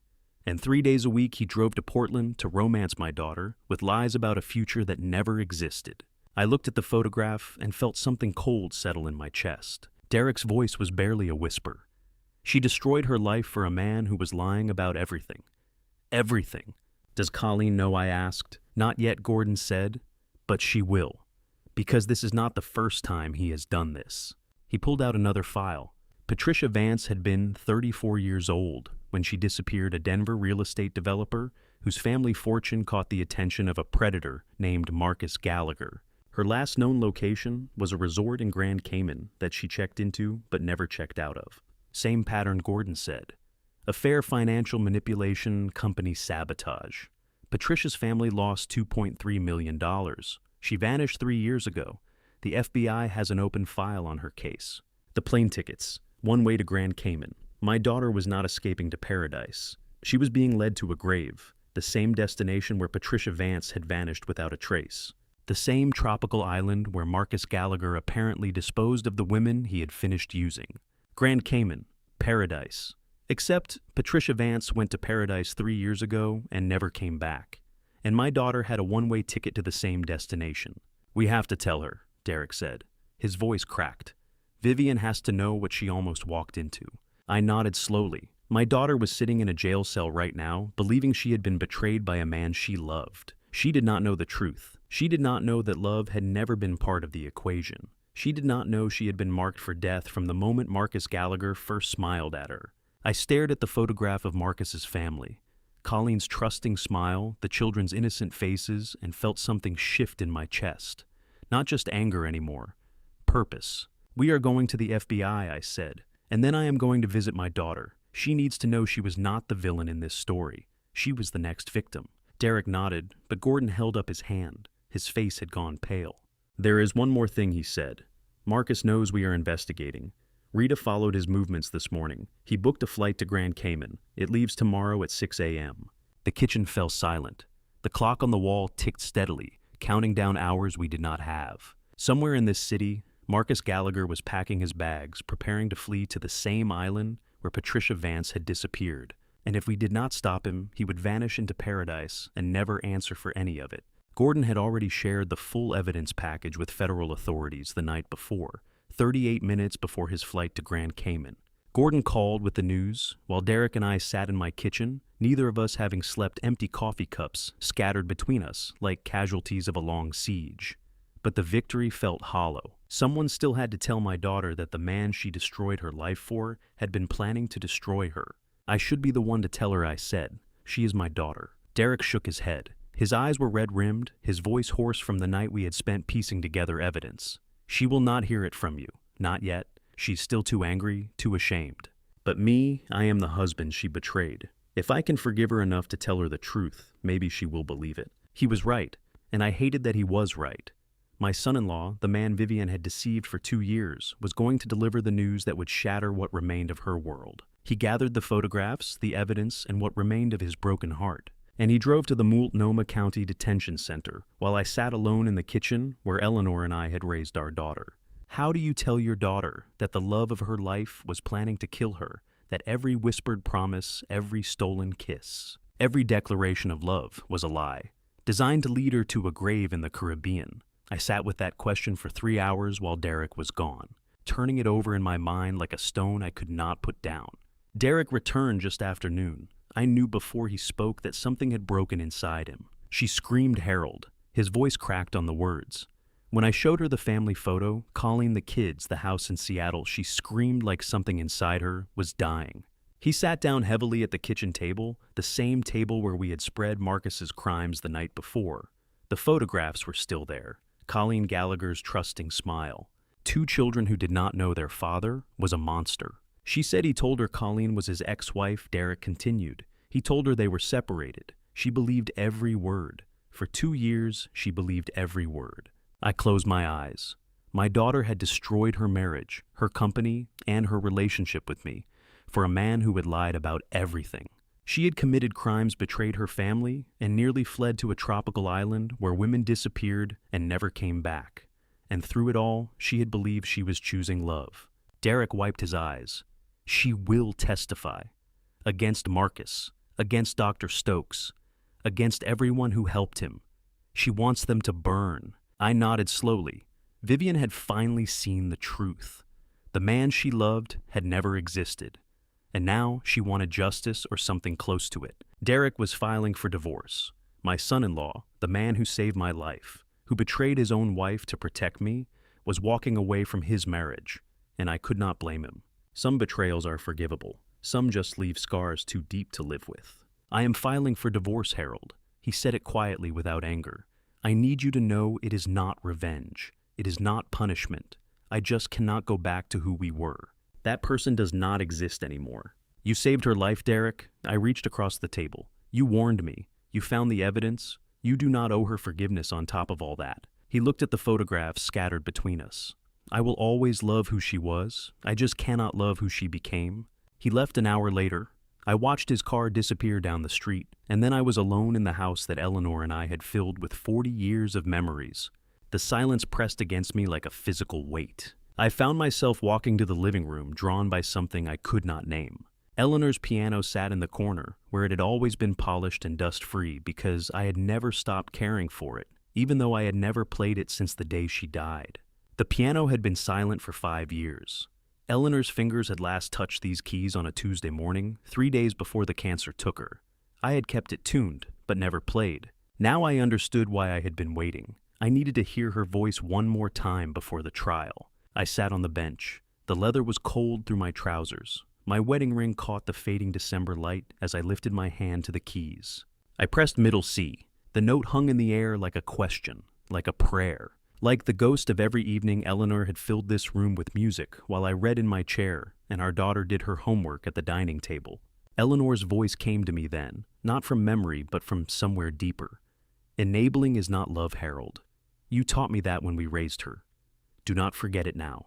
I understood. I could not save Vivienne from the consequences she had earned. I could not rescue her from the choices she had made, but I could love her through it. I could hold the line between enabling and abandoning, between forgiveness and accountability. I could be the father Eleanor had believed I could be. I played the first chord. E minor, Eleanor's favorite. The sound washed over me like absolution. The trial would begin in 2 weeks. Marcus, Dr. Stokes, and my daughter would all face judgment. I would sit in that courtroom and watch the legal system dismantle the scheme that had nearly cost me everything. But as I sat in the fading December light, my fingers finding notes I had not played in 5 years, I realized the hardest testimony would not come from witnesses or evidence. It would come from me. Gordon had called an hour ago with news I had not told Derek. The prosecution wanted me to testify against my own daughter. I played another chord and let the sound fill the empty house. Enabling is not love, Eleanor had said.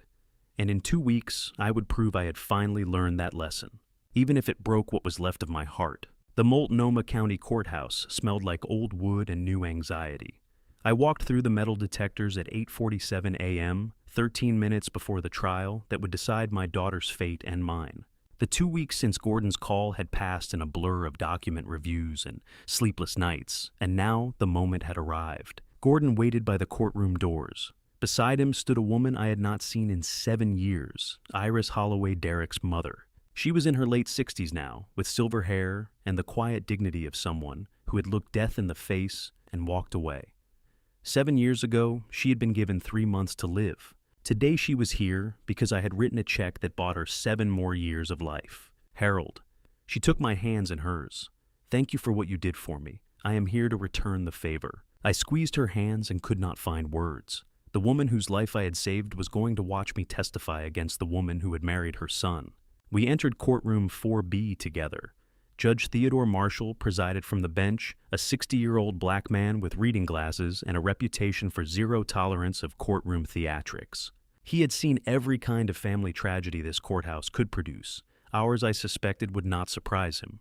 I took my seat in the gallery between Gordon and Iris, and then I saw her. Vivienne looked up as I entered. Our eyes met for 3 seconds, just 3 seconds, but in that moment I saw everything: shame, defiance, regret, and something that might have been the ghost of the daughter I had lost. She wore county jail clothes that made her look diminished older. Then she looked away, and the stranger returned. Marcus Gallagher sat at a separate defense table, his expensive suit immaculate, showing no remorse. Dr. Raymond Stokes sat alone at a third table, sweating visibly. The prosecutor was a woman named Catherine Webb, mid-40s, sharp-featured with a kind of controlled intensity that came from years of putting predators behind bars. "Remember," Gordon whispered, "you are here as a witness to truth, not as a father seeking revenge. The jury will know the difference." The prosecution called Dr. Stokes first. He shuffled to the witness stand like a man walking to his own execution. Under Catherine Webb's questioning, he crumbled completely. "Dr. Stokes, did you ever examine Harold Ashford before signing the cognitive decline evaluation?" "No." His voice trembled. "I never met him. I never spoke to him." Mr. Gallagher provided the documents already filled out. "I just signed them. I owed money to people who do not accept payment plans. $15,000. That is what my sanity cost on the open market. A gambling addict with a medical license had declared me mentally incompetent for less than the price of a used car." I watched the jury's faces as they absorbed this. Some looked disgusted. Some looked horrified. One older woman in the back row met my eyes with something like sympathy. The forensic evidence came next. A handwriting expert explained the 17 points of deviation that proved my signature on the power of attorney had been forged. A financial investigator detailed the $680,000 transferred to offshore accounts in increments designed to avoid federal reporting thresholds. The emails proving Marcus had sabotaged Vivian's company contracts were read aloud, one devastating message at a time. I watched Marcus's face as the evidence mounted. For 18 months he had believed he was untouchable. Now, piece by piece, his empire of lies was collapsing in a room full of strangers. His composure cracked for the first time, a micro-expression of fear flickering across his features before the mask returned. Then the prosecutor called Derek Holloway to the stand. Derek walked past his wife without looking at her. He placed his hand on the Bible, swore to tell the truth, and sat down in the witness box. His face was pale but determined. "Mr. Holloway," Catherine Webb began, "why did you warn Harold Ashford about the scheme? Why did you betray your own wife?" Derek's voice was steady at first. 7 years ago, my mother was dying. Cancer. The treatment she needed cost $240,000. Insurance said no. We had nothing." He paused. His eyes found mine across the courtroom. Harold Ashford, a man I had only known for 2 years, wrote a check. He did not ask for repayment. He did not ask for anything. He just said, "Family takes care of family." Let me tell you what $240,000 looks like. It looks like a woman sitting in a courtroom 7 years after she should have died. It looks like her son on the witness stand, tears streaming down his face, explaining why he chose his father-in-law over his wife. It looks like justice that started with kindness. Derek's voice cracked as he continued. "He saved my mother's life. She is sitting in this courtroom right now because of him. How could I let them destroy him? How could I stay silent while the man who saved my mother was being robbed of everything, including his own mind?" Iris wept quietly beside me. I felt moisture on my own cheeks and did not wipe it away. "I loved my wife," Derek said. "I still love who she used to be. But some debts are more than money. Some debts are your soul." The courtroom was silent. The jury sat motionless. Even Judge Marshall seemed moved, his usual impassive expression softened by something human. Derek stepped down from the witness stand. As he passed Vivian's table, she reached toward him, but he walked on without stopping. Iris rose and embraced her son in the aisle. I wiped my eyes and felt something I had not felt in months: hope. Then Catherine Webb stood and said the words I had been dreading since Gordon's call 2 weeks ago. "The people call Harold Ashford to the stand." I rose on legs that did not feel like mine. Gordon squeezed my shoulder. Iris met my eyes and nodded. Once a gesture of faith I did not feel I deserved. I walked toward the witness box. My daughter's eyes followed me every step of the way. In 60 seconds, I would swear an oath to tell the truth. And then I would have to tell it about my own child in a room full of strangers while she watched. The bailiff held out the Bible. I placed my hand on it and felt the weight of everything I was about to say. I had just returned to my seat after 2 hours of testimony. 2 hours of telling a courtroom full of strangers how my daughter had tried to steal my mind and my money. When the prosecutor said something that made Marcus Gallagher go pale, "The people call Colleen Gallagher."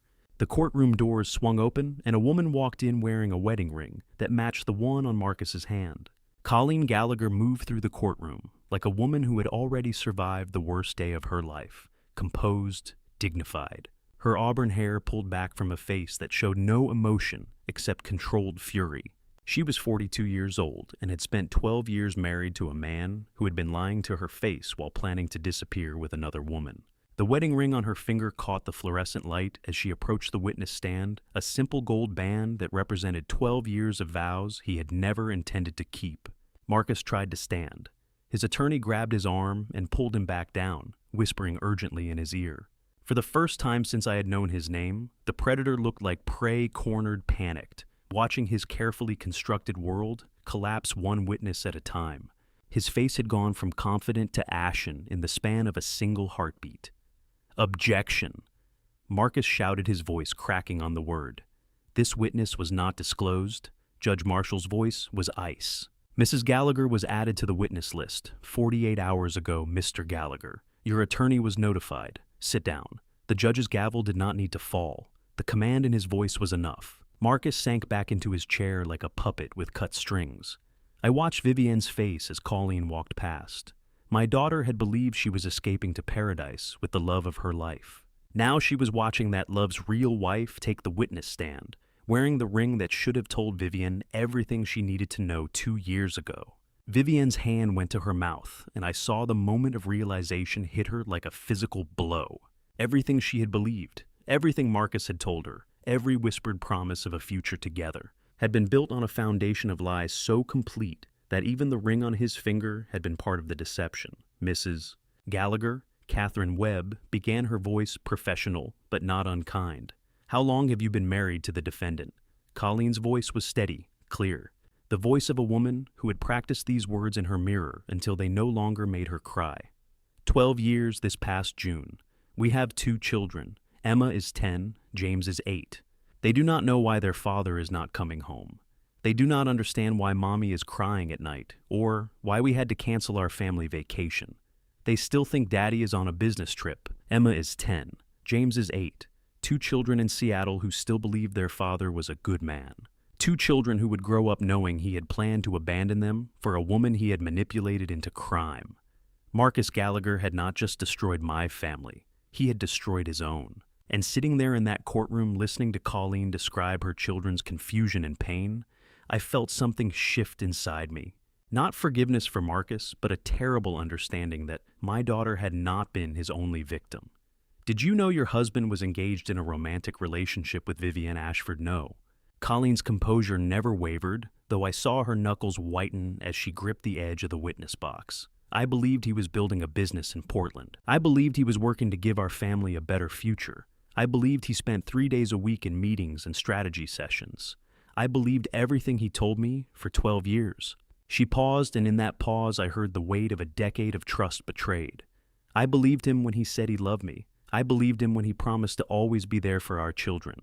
I believed him when he kissed me goodbye every Sunday night and drove to Portland. I believed all of it. She turned and looked directly at Marcus for the first and only time. Her eyes, which had been carefully controlled throughout her testimony, now burned with something raw and terrible. I trusted you with everything. Our children trusted you. Emma still sleeps with the stuffed bear you gave her for her 5th birthday. James practices basketball in the driveway because he wants to be just like his dad. And you were planning to disappear to Grand Cayman with another woman while we waited for you to come home. While your children waited for bedtime stories you would never tell. While I waited for a husband who was already gone. Marcus could not meet her eyes.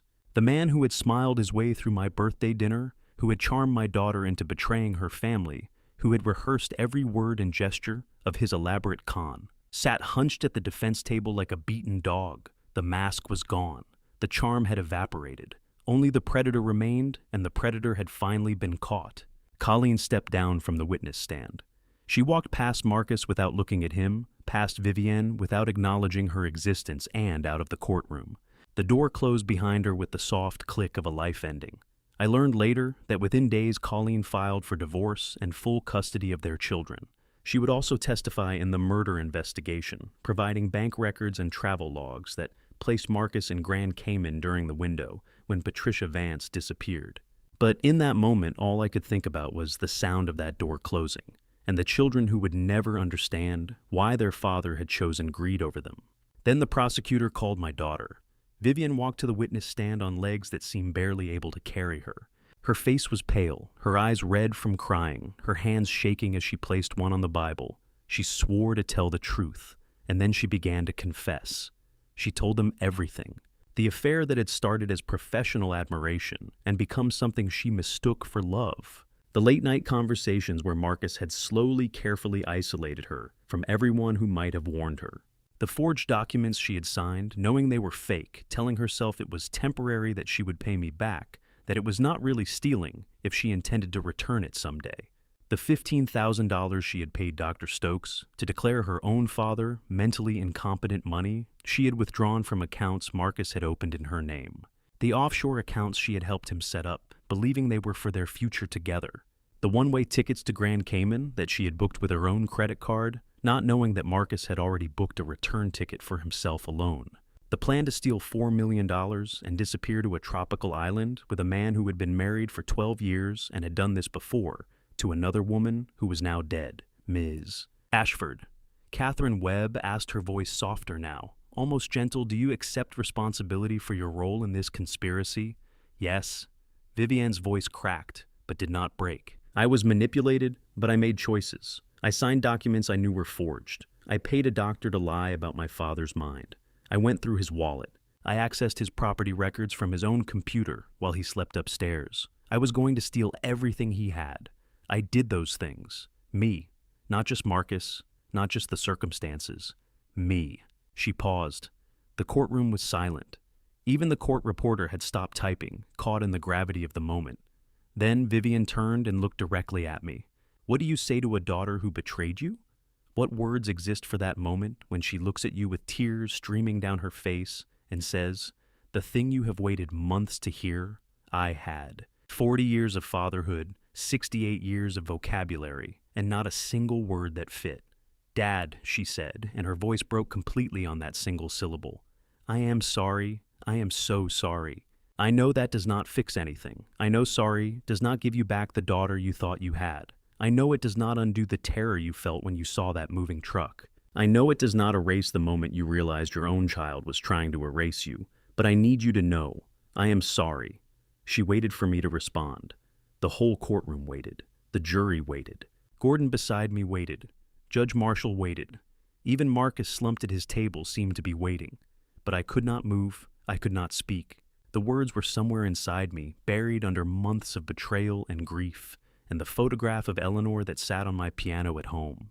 My daughter had just apologized in a court of law, in front of strangers and family, and the man she had almost destroyed her life for. She had taken responsibility. She had named her crimes. She had looked me in the eye and asked for nothing except to be heard, and I sat motionless, hands in my lap, unable to give her anything except silence. The silence stretched. 5 seconds. 10.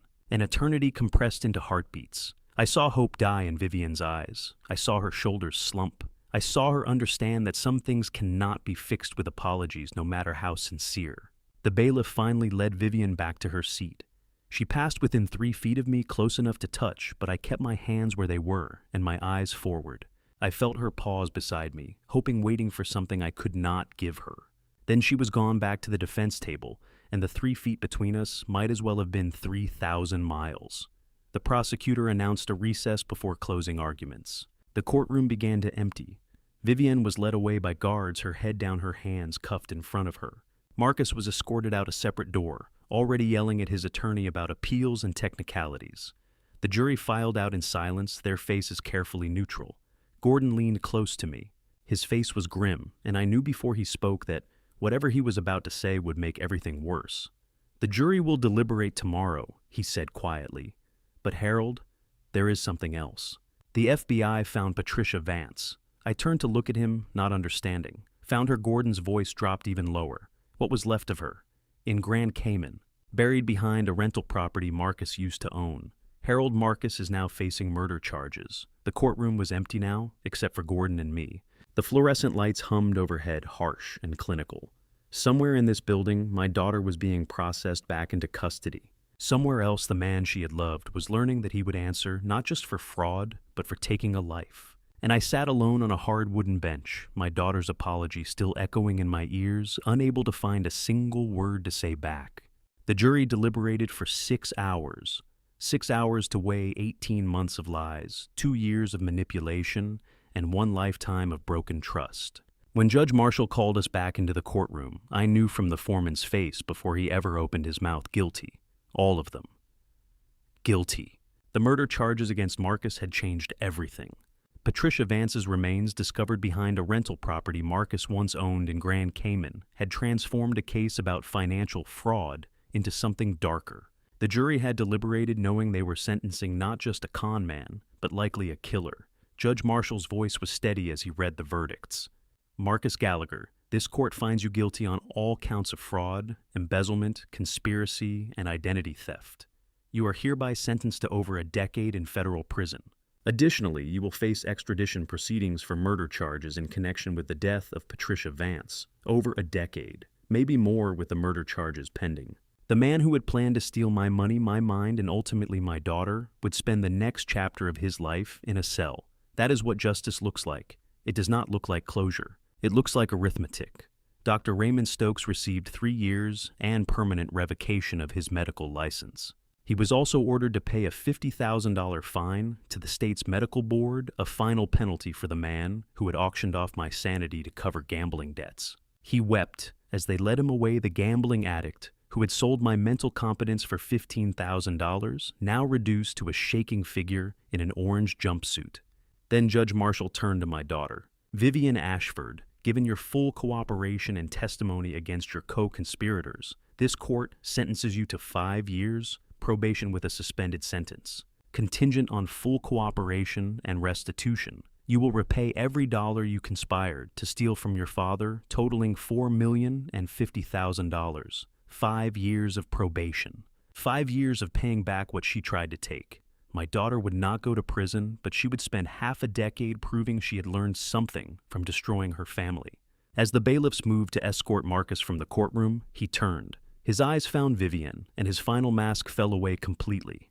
"This is your fault," he snarled. "All of it. You destroyed everything because you were too weak to finish what we started." Vivian flinched as if struck. The man she had loved, the man she had betrayed her family for, blamed her with his last words before prison. Even facing over a decade in a murder charge, Marcus Gallagher could not accept responsibility for anything. His cruelty was the only honest thing about him. Gordon guided me out of the courtroom before the media could swarm. Derek walked beside me, his face set in an expression I had come to recognize. Over these months, grief hardened into resolve. We pushed through the courthouse doors into the Portland December rain. Iris Holloway waited at the bottom of the steps. Her silver hair already wet her eyes, finding mine with something beyond gratitude. She climbed the steps and wrapped her arms around me without a word. Iris held me in the rain for 30 seconds. 30 seconds of silence, of connection of a debt that could never be repaid because I had never asked for payment. I had saved her life with $240,000 7 years ago. Today she saved something in me I did not know was breaking. "Harold," she said, finally pulling back to look at my face. "Thank you. For everything. For my life. For protecting my son from making the wrong choice. For being the kind of man worth protecting. I am not sure I protected anyone, Iris. I just survived." She shook her head. "Sometimes surviving is enough. Sometimes it is everything." Derek stood beside his mother, rain soaking his shoulders, looking older than his 40 years. He had lost his wife, his marriage, and his illusions about the woman he had loved, but he had kept his integrity. He had kept his soul. The courthouse doors opened behind us. Vivian emerged with her attorney heading toward a waiting car that would take her to begin her probation. She would return to a life dismantled, a reputation destroyed, and the knowledge that she had nearly killed her father for a man who blamed her for his own crimes. She passed within feet of us. Derek spoke first, his voice quiet and final. "We are done, Vivian. The papers are filed. I hope you find whatever you were looking for. But we are done." Vivian stopped. She looked at Derek, then at Iris, then at me. Her eyes were empty in a way I had never seen before. "I know," she said. "I am sorry, Derek. I am sorry, Dad." She waited. I could feel her waiting for something, for words I still could not find. The silent stretch between us, filled with rain and grief and years we might never recover. Finally, she turned and walked to the car. The door closed, the engine started, and my daughter drove away into the Portland rain. What does winning look like when you have lost everything that mattered? I had my house. I had my money. I had my mind, the thing they tried to steal, with a forged signature and a corrupt doctor. But I had lost my daughter. And standing in the December rain, I wondered if getting her back was even possible anymore. Winning does not feel like victory, I said quietly. Derek nodded. No, it feels like survival, but Harold's survival is more than most people get. It is more than Patricia Vance got. It is more than Marcus wanted you to have. He was right. I had survived a conspiracy designed to erase me. I had exposed a predator who had likely killed before. I had protected my assets, my autonomy, my identity. But survival and victory are not the same thing. And standing in the rain where my daughter had just disappeared, I felt only the hollow space where triumph should have been. Derek drove me home through the rain. The house was dark when we arrived. I had forgotten to leave lights on. As I stepped onto the porch, I saw something white tucked into the doorframe. An envelope. No stamp, no return address. Just my name written in handwriting I had not seen in 5 years. Eleanor's handwriting. My hands shook as I pulled it free. Derek waited in the driveway watching. I opened the envelope and found a single sheet of paper inside, along with a note from Gordon's law firm, to be delivered when Harold needs it most. The letter was dated 3 days before Eleanor died. She had written it knowing she was leaving me, knowing someday I might need her words when she could no longer speak them. My dearest Harold, it began, if you are reading this, something has broken. Let me help you fix it. I stood on my porch in the December darkness, holding my dead wife's final letter. And for the first time since this nightmare began, I wept. Eleanor's letter was 3 pages long. She had written it 6 months before she died, when she still had the strength to hold a pen, when she already knew she was leaving me. I sat at her piano in the darkness, reading her words by the light of a single lamp, and let her voice fill the empty house one more time. My dearest Harold. She wrote, I know our daughter. I know her weaknesses. I know the hunger in her that was never quite satisfied, the need to prove herself that sometimes made her careless with the people who loved her. And I know that someday she may break your heart. When that day comes, remember enabling is not love, but neither is abandonment. Find the middle path. That is where healing lives. She had known. Somehow Eleanor had seen what I had missed for years. She had anticipated this betrayal and prepared me for it, leaving instructions from beyond the grave, like a map, to a place I could not find on my own. The next morning, I called Gordon. I want to change my will, I said, and I want to establish a memorial fund, in Eleanor's name. We met that afternoon. I told him what I wanted Derek Holloway included as a beneficiary. Not as a son-in-law, because that legal relationship had ended with the divorce papers. As a son. The son I never had, the man who had chosen loyalty over love and saved my life in the process. Are you sure about including Derek? Gordon asked. He is no longer family legally speaking. He is more family than blood ever made him. He saved my life, Gordon. He saved my mind. That is worth more than any marriage certificate. Let me tell you what $500,000 looks like when it is used right. It looks like families who will not have to choose between treatment and bankruptcy. It looks like mothers who get to see their sons get married. It looks like Eleanor's name on a fund that will save lives long after both of us are gone. That is a legacy worth leaving. The Eleanor Ashford Memorial Medical Fund.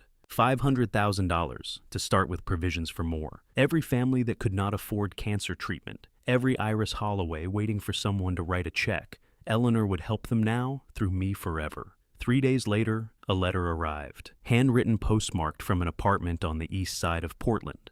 Vivian's new address where she was serving her probation. I read it 3 times. The first time I felt anger. How dare she write to me after everything? The second time I felt grief for the daughter I had lost, for the woman she had become. The third time I felt something unexpected, a door cracked open with light coming through. Dad, she wrote, I do not deserve your forgiveness. I am not asking for it. I just need you to know I understand now what I did. I understand who I became. And I am sorry not because I want something from you, but because you deserved a better daughter than I was.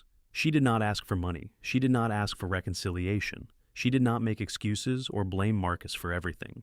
I hope you find peace, she continued. I hope Derek finds happiness. I hope Mom is watching, and that somehow, someday I can make her proud again. I sat at my desk for an hour before I picked up a pen. My response took longer to write than any document I had drafted in 40 years of forensic accounting.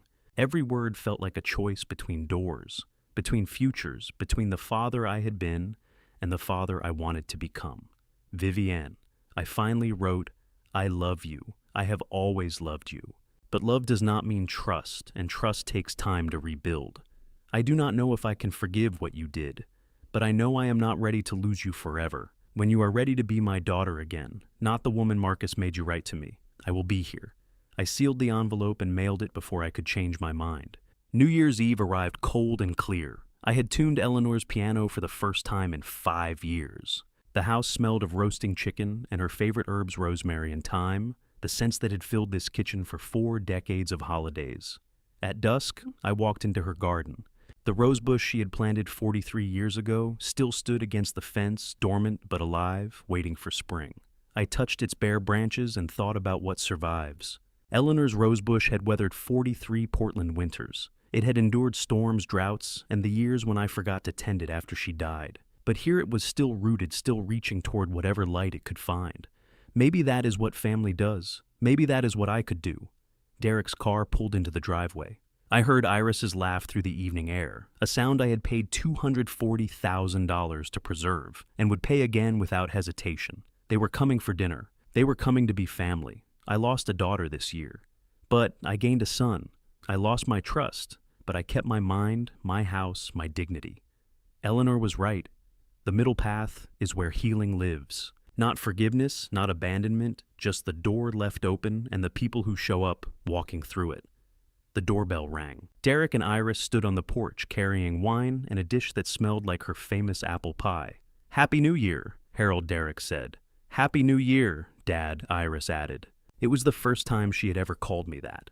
I stepped aside to let them in my heart, fuller than it had been in months. The warmth of the house wrapped around us as they entered, and for a moment, standing in that doorway with the cold December air at my back and the smell of roasting chicken drifting from the kitchen, I felt something I had not felt in a very long time. Hope. Derek set the wine on the table and turned to me, his face carrying the quiet peace of a man who had finally found solid ground after months of drowning. Iris moved toward the kitchen, already asking what she could do to help her voice bright with the kind of joy that only comes from knowing you are exactly where you are supposed to be. I was about to close the door when I saw them, headlights turning slowly onto my street, a car I did not recognize. It moved with hesitation, as if the driver was not entirely sure they wanted to arrive.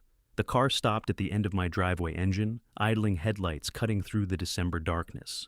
My hand froze on the doorknob. The engine cut off. The headlights died, and in the sudden darkness, a car door opened. A figure stepped out into the cold night air, silhouetted against the distant streetlights. Tall, slender, wearing a coat I recognized because I had complimented it once at a birthday dinner that felt like it had happened in another lifetime. I could not see her face, but I knew that silhouette.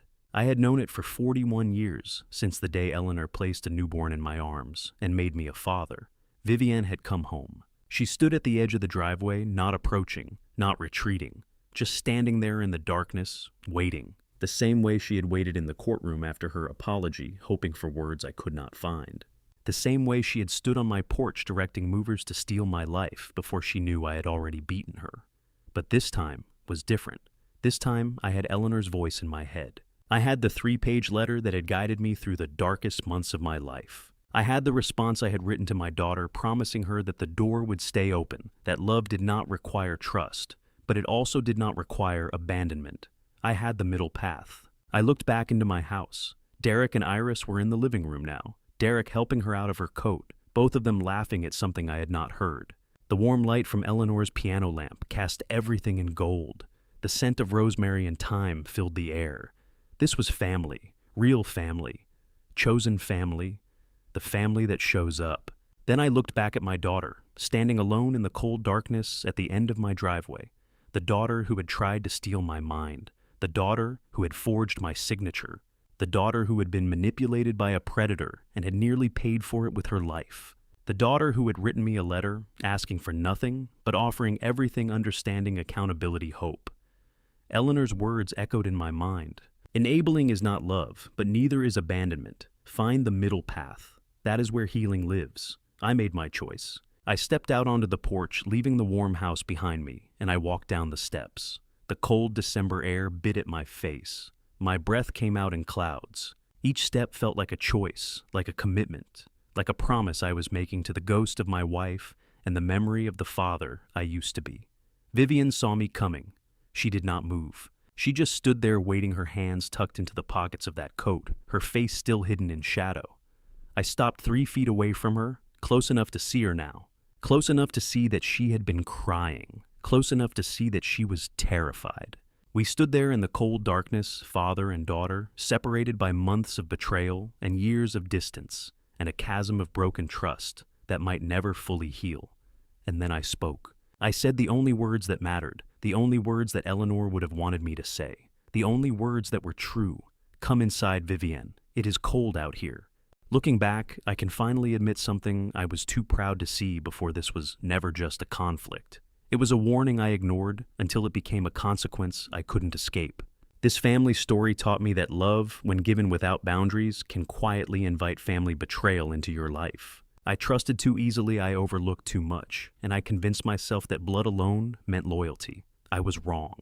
If you take anything from my family story, let it be this: don't sacrifice your self-respect just to preserve the illusion of peace. Don't wait for proof when your instincts are already screaming. The truth is, family betrayal rarely begins with one big moment. It builds in silence, in small compromises, and things you choose not to question. Don't be like me. Don't delay the hard conversations. Don't ignore the signs just because they come from someone you love. Protect your future the same way you protect your family, because sometimes those are not the same thing. This family story is painful, but it's also a reminder that clarity always comes whether you're ready for it or not. And once you see it, you can never unsee it. In my darkest moment, when everything felt like it was falling apart, I realized something else: I was not truly alone. God gave me the strength to stand still when everything inside me wanted to break, not to seek revenge, but to face the truth with clarity. That was the moment I stopped being a victim of family betrayal and started becoming someone who could walk away from it. Thank you for staying with me until the end of this journey. Now, I want to hear from you. What would you do if you were Harold, standing in that exact moment when everything you trusted began to collapse? Share your thoughts in the comments below.